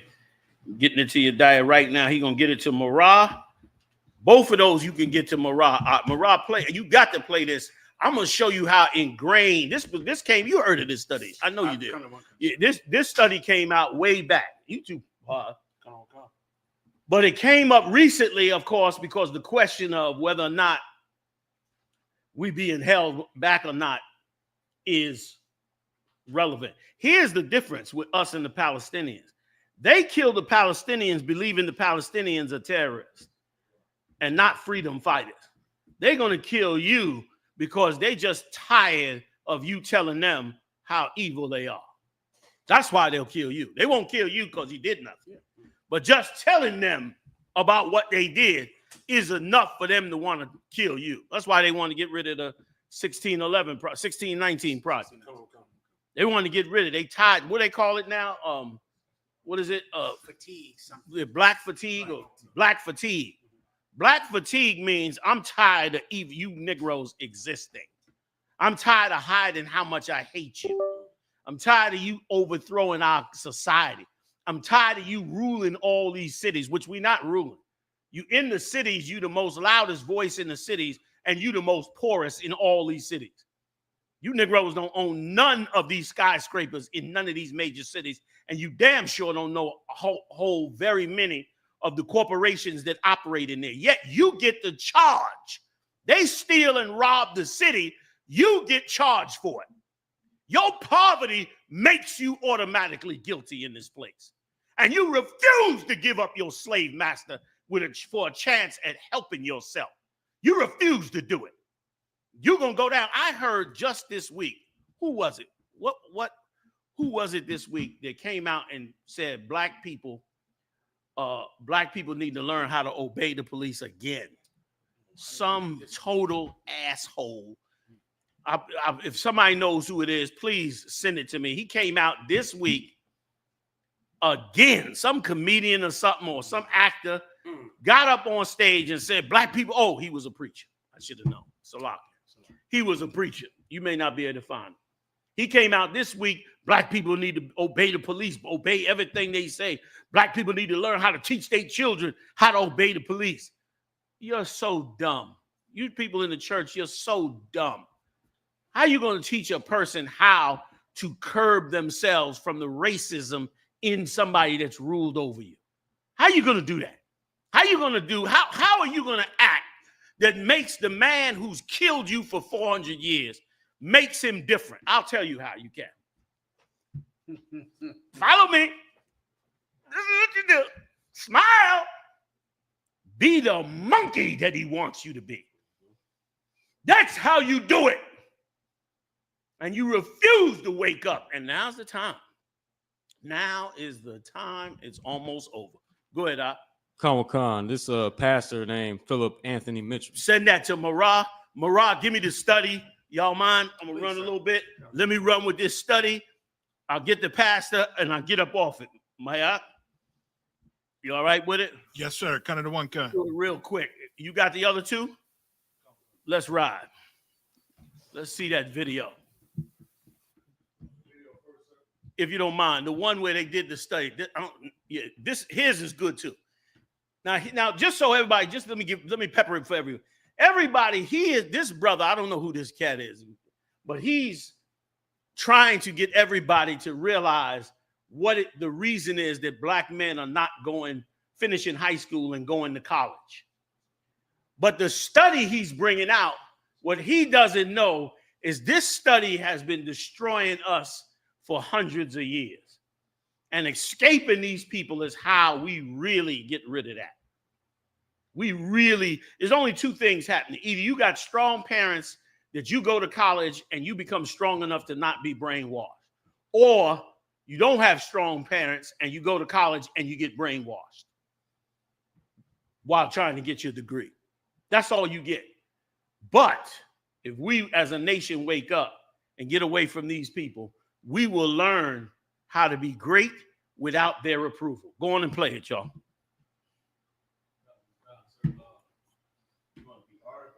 Give me the one with the guy that his face just came up.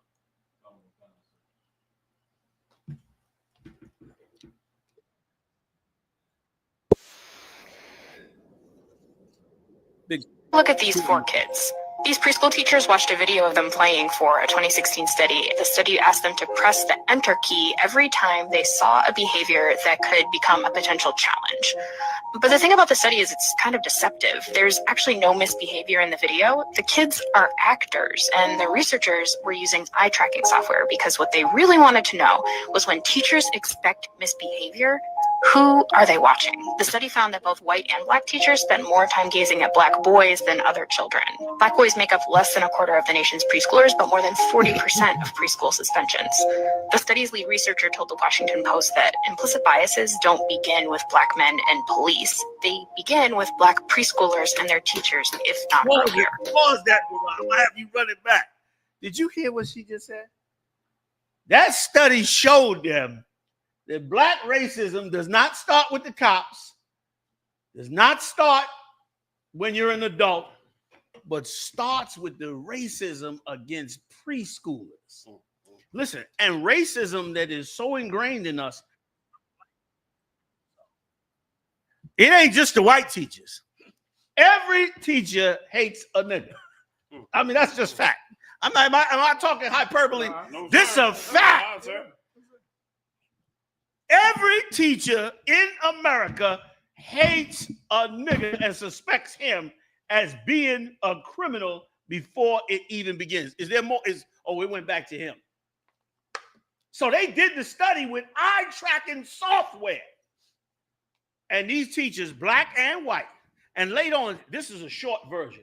Later on in the article, and you might be able to pull it up, in the article that you hold. Later on, as they went through the study, we'll play it again. Just hold for 1 second. Let me tell you something. When they went through the study, they said eventually one of the black teachers penalized one of the black children as being wrong, even though he did nothing different than the other students. Wow. He just was playing like the other students. But as they looking for somebody to charge and bring discipline, they land on the black boy. And you think that that they would not be as they are with the Palestinians when it comes to you? The rage that's going to come out of white people in the next year is you're going to be shocked at. If you're shocked when a white person that does something ridiculous now, you are really going to be shocked as Donald Trump removes the bridle of racism off of these white people. You're going to really find out that your preacher is a disgusting $2 tramp that's been being used for years against you in this society. And that you have got to find yourself back to being a people that care for themselves. Go on, play it again. Oh, you was going to read it? Go ahead, give me what you got. Connor will come. It says federal education data revealed in June that black preschoolers are 3.6 times more likely to be suspended from school than their white counterparts. Preschoolers. And once again, if I could, these people know what they're doing to us. They did this study years ago. They know what they're doing to us. This ain't the only ones that don't know is the ignorant ones. The ones that don't understand how diabolical their own people are, or who don't even care. Just want some gain for themselves. But the ones that's really looking at this thing, they know exactly what's going on with us. Read on. Khan, sir. Though black children only make up 19% of preschool students nationwide. 19%. That means 81% of preschool students are another race. 81%. Go ahead, you die. Khan. They account for 47%. Good Lord have mercy. What? But they account for 47% of out-of-school suspensions. 47% of out-of-school suspensions for preschoolers goes to black boys. To black boys.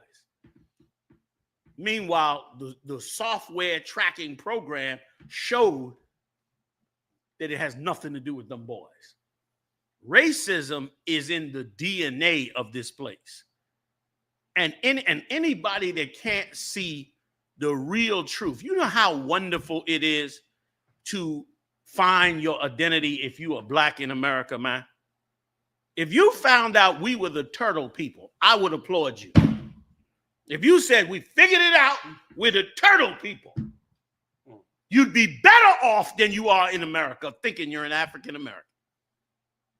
You would be better off because at least you would come together based on what you learned.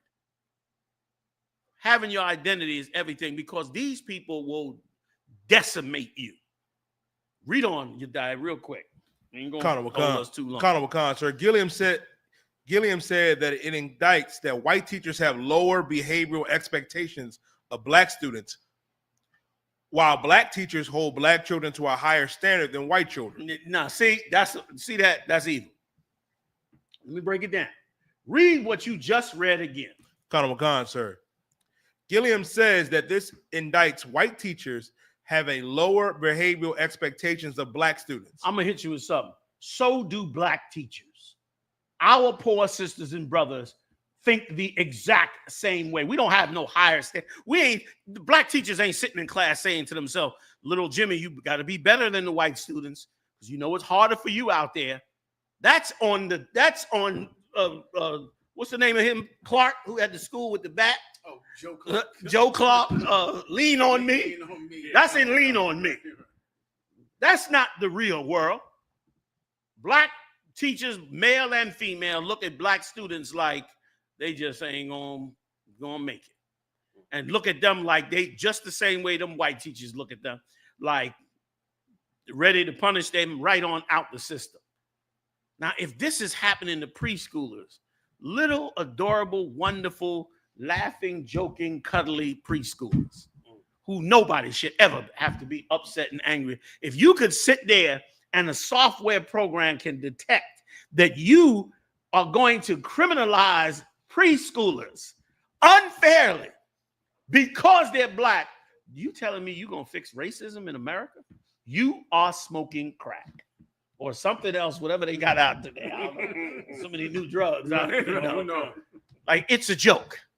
It makes absolutely no sense. The only way this changes is if black men find the truth and force their identity on us.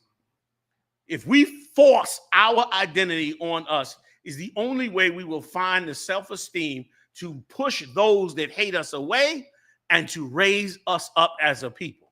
But other than that, And once again, that's why Christ, we say it all the time, Christ was the greatest military strategist you ever met. You have never met one better. You have never met a general, an admiral, a rear admiral, nothing. You have never met one that was wiser than him. He was wise as hell, and he's already won the battle. You know what I'm saying? I yield. For what? Did you have more? Please, let me let you die finish. Damn right. Okay. It says black teachers also pay significantly more attention than to black boys and recommend harsher punishments when they misbehave. Wait a minute, who does that? Black teachers. Black teachers. Hold it now. Your mama, your auntie. Go ahead. Honorable Khan, sir. Black teachers also pay significantly more attention to black boys and recommend harsher punishments. You don't have a chance in America if you're a black man, Latino man, Native Indian man. You don't have a snowball chance in hell of doing anything successful in this place except be a whore for them. The hatred for you is from when you are, you know how young you got to be in preschool? That's before you turn 5 and go to kindergarten. I mean, damn. And brother, as the racism comes off of them, you're going to see it more and more in every aspect of your life. Get ready and get used to it. Get used to being in a society where the people hate your guts and they ain't hiding it. And you got to make alternative moves for you to function and get around in this setup. And let me tell you something. This is going to sound twisted as hell, but it is one of the best things that could happen to you in this respect. It's going to be sad. It's going to be painful. It's going to be racist. It's going to be violent at times. But most importantly, it's going to push you towards your own. It's going to make you want to be free and independent. This is the words you're going to start to see out of celebrities and politicians' mouth. First of all, politicians will still be saying, how are we going to do this? How are we going to be this kind of people when we're supposed to be this kind of people? They'll be saying that stupidity for the next 10 years. But what's going to come out of smarter people's mouths is we better start looking out for each other. We better start figuring it out now. We better stop the nonsense with us now. I'm telling you now, the plans they got for you, they're building a city right now in Memphis, Tennessee, Elon Musk. And do you know, and this city is going to, it's a city within a city. And this city is going to require enormous amounts of power because they're going to put everybody under surveillance and, do their whole thing. And do you know that they're going to create a new tax and tax the poor to pay for all the power in the city? They're going to surveil you, rob you, steal you, cut your money off, all that, and you got to pay the electric bill. This place here is being unleashed for massive evil. You better unleash for massive righteousness. You better draw close to the Father in heaven. All right, is that it, you die? We can get off it. The water, y'all. I'm done with that part. We had the wire. I don't know. Did y'all get the Obama story? Please jump the Obama story before we go. We ain't done, Princess Zara. We still here for another second. So I got to give this. I got to show you how evil black politicians, so-called black politicians, are. Let's get the tape. Do we have the tape on it? Please get the tape. Say again. Let's get the tape on it. I don't know about this screen hiding Marat. Ain't never seen Marat. Marat got him a big. He done got tired of her. He got tired of my ass. He said, "I'm gonna give me a big screen," and he don't call me about nothing. I think he playing video games. Yeah. I ain't gonna look. What I assume. He's back there playing Tetris and all.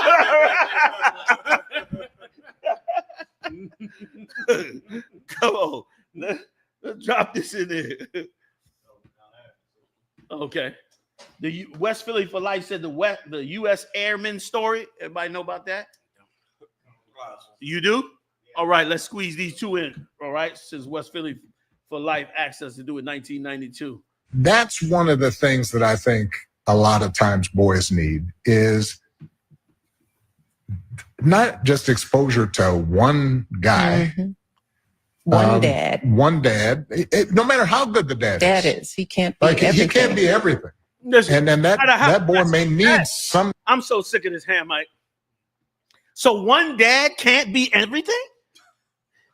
No matter how good he is, he just said it. No matter how good the dad is, Muhammad, you ain't good at everything. Haas, you ain't good at everything. You ain't good at everything. Although you did masterful jobs in the middle of the goddamn hood, which that Hamite did not have to do, and ain't never raised no boy. But you, no matter what you do, you could never do enough. I beg to differ with that. Men in the I.S.U.P.K. raise up amazing families and amazing children. And how dare this cat? He always take it. Now go say that to white people. And if I could, I'm coming right back to you. My question now is, do white kids need a gay friend? Or was he only talking about black kids? Or why didn't he say all young men need a gay friend? He didn't say that. He said black boys need a gay friend. Did he not? Now let's hear his explanation, because I could bite through this table right here. I'm so mad. Let's hear his explanation. Somebody to give the boys some perspective on the dad. Yeah, right? Yeah. One of the most valuable things I learned as a guy was I had a gay professor in college. So why at a time when recommended for every child? Only black boys. Keep going, Mariah. I apologize. Because he's going to get to why in a second.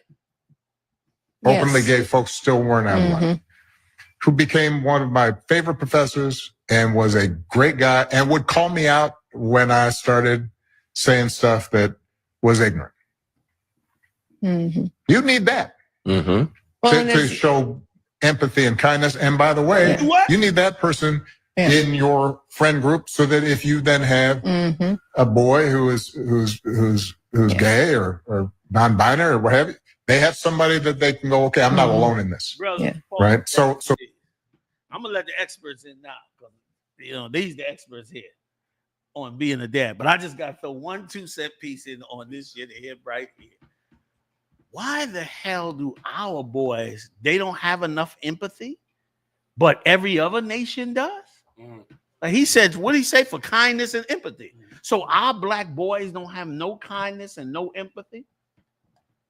When we sung all the love songs in the last 50 years. Right or wrong? Yes, sir.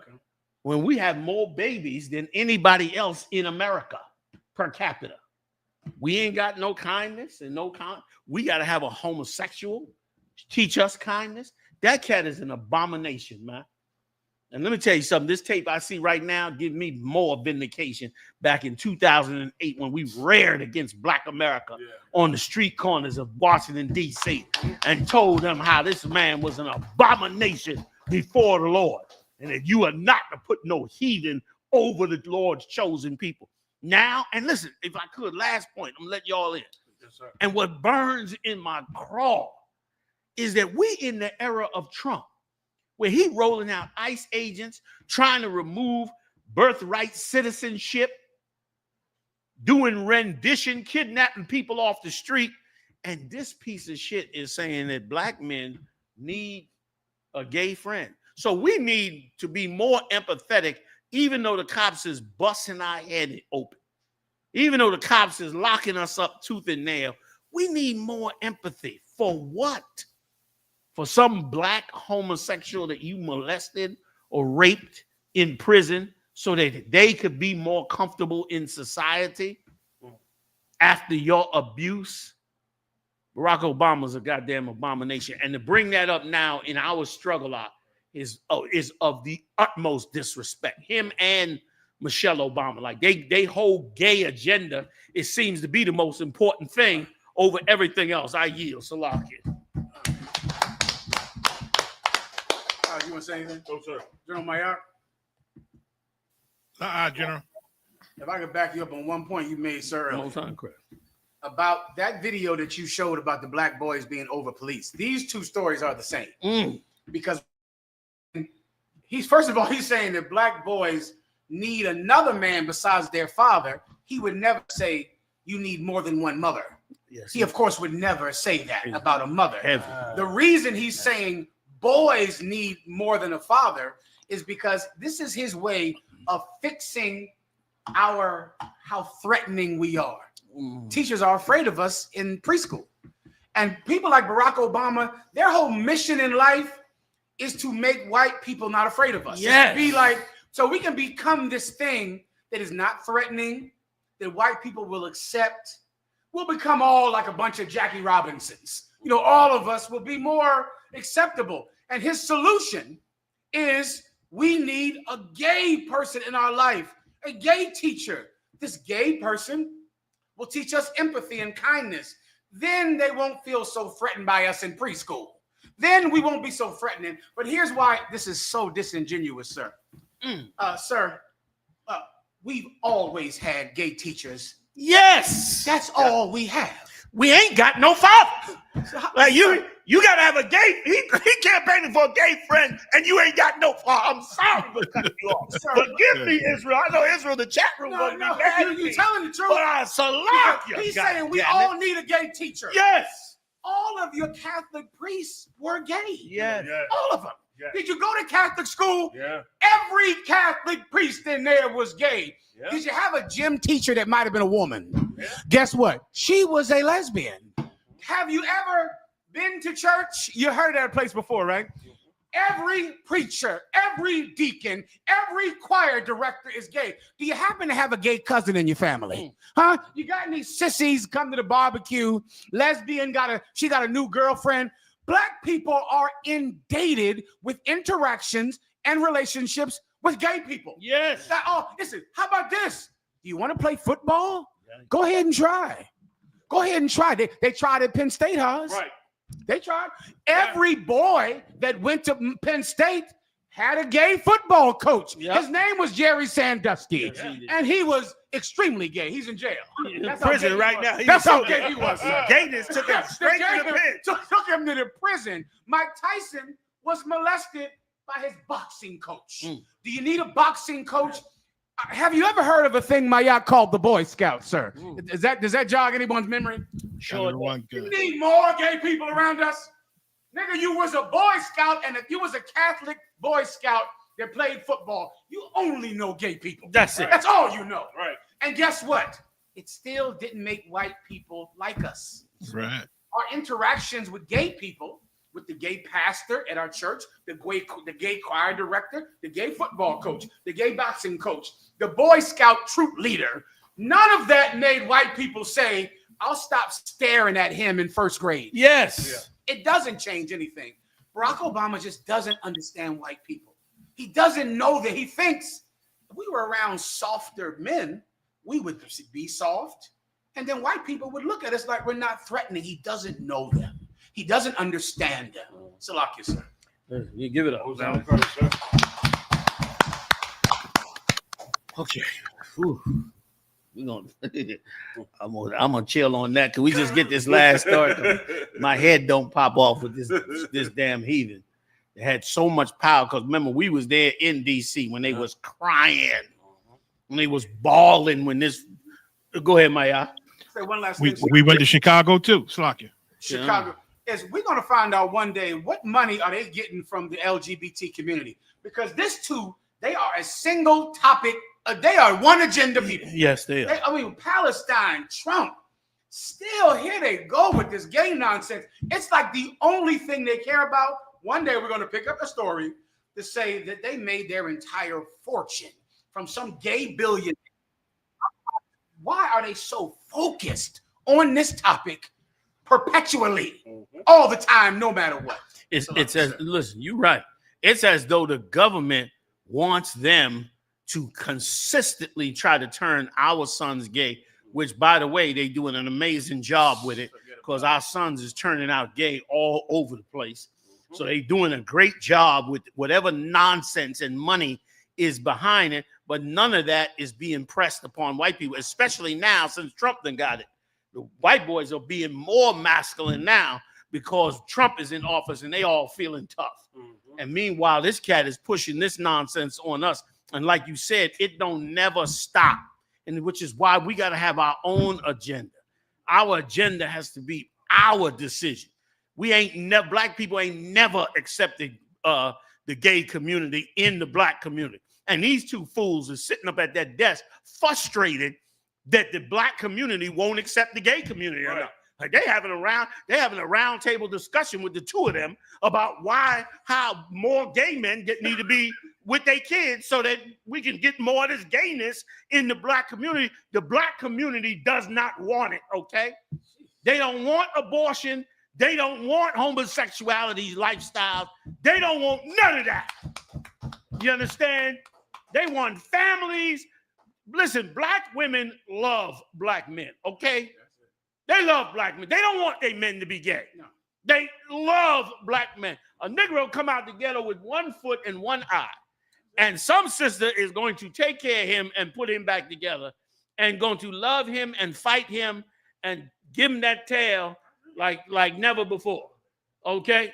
So we don't want that. Stop pushing that rotten ass agenda on us. That is not our nature. Some of us have been molested, us, not myself. I'm just saying us as a people. Some of our people have been molested. Some of our people have had different things that led them down that road. Now, we got great hope for them. But black people don't go around beating up gay men. Now, I don't know about jail. I know certain sections in the penitentiary, you can't be gay and be all up in their section. They're not having that. But on the street, that's not going on. You're a damn liar. You being financed and all that, and it's just horrible. We over the time, but I'm going to get the Airman story. But I just had to bring that out, how much of an abomination this cat is because of the power and the influence we have. This is an ex-president of the United States of America, okay? 2 presidents before the current president. These are not stupid people. Okay, Barack Obama is a constitutional scholar. You know what the hell that means, man? That means he is an absolute authority on understanding the rights and wrongs of the Constitution of the United States.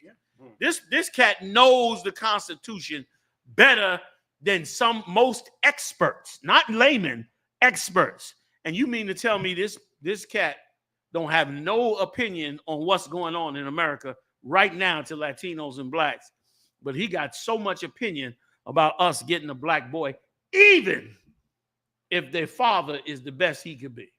Go ahead, Malcolm-Jamal, please. So if I could, I seen a video this week where Barack Obama, he says out his mouth, he says, someone asked him, what can you do specifically for the black community? And he, out his mouth, he responds, that's not how America works. America doesn't work that way. Yeah, it is. At least he was truthful. Meaning America doesn't work for black people. He can't do nothing for them. And which is why we, once again, we have such a great commander. Our great, meaning the top commander. And that's YAHANNA. This was a man that did not boast himself like a Barack Obama, did not put himself on a pedestal. This is a man that commanded the 12 tribes, that showed real leadership, real solutions, real ways to operate in this earth, looked at the landscape, showed us the future. Like, we got a hell of a king that rules over this nation by the name of YAHANNA, and he gets no credit for it. And instead, we listen to fools like Barack Obama and Michelle Obama. You're going to come back with that after Donald Trump decimated. Donald Trump wiped out all the history of black men, took Medgar Evers' name off of the website, kicked him out of the damn cemetery. You understand? Wiped out all the history of black men in all the military, got rid of every black book in all the schools across the country, fired 120,000 mostly black and Latino federal workers. You understand? All that. And you come on national TV or social media, and you want to talk about boys having a gay mentor. That's your biggest agenda. You are an abomination to black people. And you should be ashamed of yourself. And you too should be as well, Michelle Obama. You should be ashamed of yourself. You should go into those biblical stories of the woman that was married to Herod and the sisters who was married to the East Indians, the Persians, and the Medes. And the sisters that came from these nations and what they did and how they cared for their people. They didn't go out there pushing some gay agenda. They really looked at what was going on with their kids. And let me tell you something, Michelle Obama. You used Barack Obama's presidency for nothing. You wasted the time. He had 8 years in that office, and you wasted it. And look at us now. You're not worthy to be called a black woman among us, man. You think because you put a braid down the back of your hair and dance in some preschooler, that fulfills your goddamn resume? What you think? You graduate from Princeton University, probably the top university in America, if not one of the top three. The greatest scientists, including Albert Einstein, graduated from that school. You went 8 years sitting in the White House with that Hamite and did nothing. Shame on you. That's right. Black people deserve better leadership than you. Black people deserve better people that better care than you. And if you black, don't go up there to Washington trying to do nothing if you gonna be scared. Like, you can't go to Washington and be scared. You got to go to Washington being unafraid, because if you go being afraid, you'll turn into the agenda they want to make your sons gay. The last thing black men need, the last thing black boys need is to be being gay now. Now, these hillbillies is training in camps and in secret Klan groups and militias and training with guns and stockpiling ammunition. You want our sons to learn how to be more gay, more what's the term? Feminine. That's what you want. Thanks be to the Lord, we got Christ to turn to. That's right. If you was all we had to turn to, we screwed. But thanks be to the Lord, we got Christ to turn to. We'll go listen to him. You just do whatever the hell you've been doing. All right, let's go. Give me that last one, y'all, so we can go on the Airman. Let's rock it out, y'all. Go kind of domino effect. Trial approaches for white deputy who claimed aggressive stare justified killing black airman at his own door. The trial is just beginning. I don't know. I was trying to hear the sentence. I think he said that. Isn't that what you said? It's approaching, sir. Yeah, the trial is approaching, so they're getting ready to bring him up on trial. He said the black man's stare was justification for killing him. And you telling me we need gay mentors. When you getting killed for just look how young this cat is. Now, sir, that's your story about the preschool. That's it right there. It's the same thing. Come on, please. I'm just telling you that story. Now you're seeing the genesis of this. Yes. It starts in preschool. And she said before it gets to the cops, this is where it starts. Yeah, this is it. So now this cop, you looking at you. Yeah. He's looking at you just like the preschool teacher looks at you. He sees something so evil in you. Yes. That scares him to death. Barack Obama is hoping he can temper that with a gay role model. he's hoping whatever that thing is in you, he doesn't know, but it's called masculinity, Barack Obama. That's what white men see. White men see manhood, and it scares them to death. He's hoping that a gay role model will soften black men, because he knows that when they look at you, they're scared to death. It starts in preschool. It ends with some cop killing you over looking at you. Like he said, America don't work that way. Well, guess what? If America don't work that way, why should we? Right. We should be working on us and serving Christ. Now this brother was a military man. Am I correct? And he murdered him. I mean, could you imagine? We're in 2025. He killed this brother the same way these devils killed us after World War II in 1945. They saw a black man in uniform standing strong. Wait, go back. Zoom in on that picture. Look at that. Look at him. Look at him. That is a threat to the United States of America. Even though he has the uniform and flag on, he's a threat. Now, give me the whole full shot. There you go. Right there, Marah. That's a problem. Shoulder width hands, hands folded in strength and defiance, fully uniformed top to bottom, hat sharp and tight. That's a problem. And General, if I may, that also explains why when the soldiers came home, from the war in the past, that they would be ostracized when they wore that uniform. They said they will lynch them, burn them, and then beat them because they wearing the uniform of America. And if I could, part of the reason they really hated us in that uniform, because guess what? They would come back to the neighborhood and the preschoolers would not want to be gay. They would want to be him. You understand? He come back through go look at the old tapes and reels. The kids would run after them and they would be coming and marching and the kids would be excited and they would see them and they would not want a gay friend. They would get rid of a gay friend. They would be proud of the masculinity. Yes. You know what I'm saying? But white people, they afraid of masculinity. Slock, I yield. And if I could add to what you're saying, General, that America for 400 years, America has required that we have no masculinity, that we have no sense of heroism, no sense of success, no sense of conquering, no sense of triumphing, no sense of any of that. For 400 years, United States of America has asked us to just be depressed and hopeless. And brother, that we tried hard. Lord knows we tried hard as we could to be a hopeless, useless, dead-spirited people. That's why we get high. That's why we in the streets. That's why we take out all our emotional frustration and anger on each other, because we have tried to hold to the vow of white America. Master, we tried to not display any masculinity before you so that your faggot ass could finally be comfortable. But I'm sorry it did not work. The white man is the devil the Bible speaks of. Have a good night. Shalom.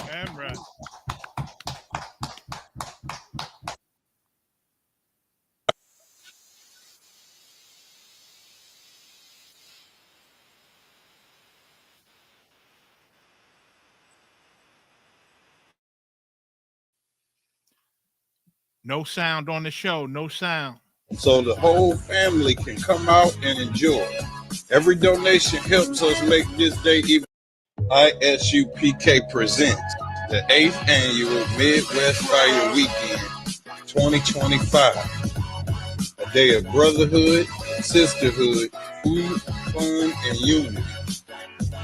We raising funds to cover the barbecue, the food, the drink, bounce houses, snow cones, games, and more. So the whole family can come out and enjoy. Every donation helps us make this day even greater for the community. Support the Midwest Fire Weekend 2025. Click the link below and donate today.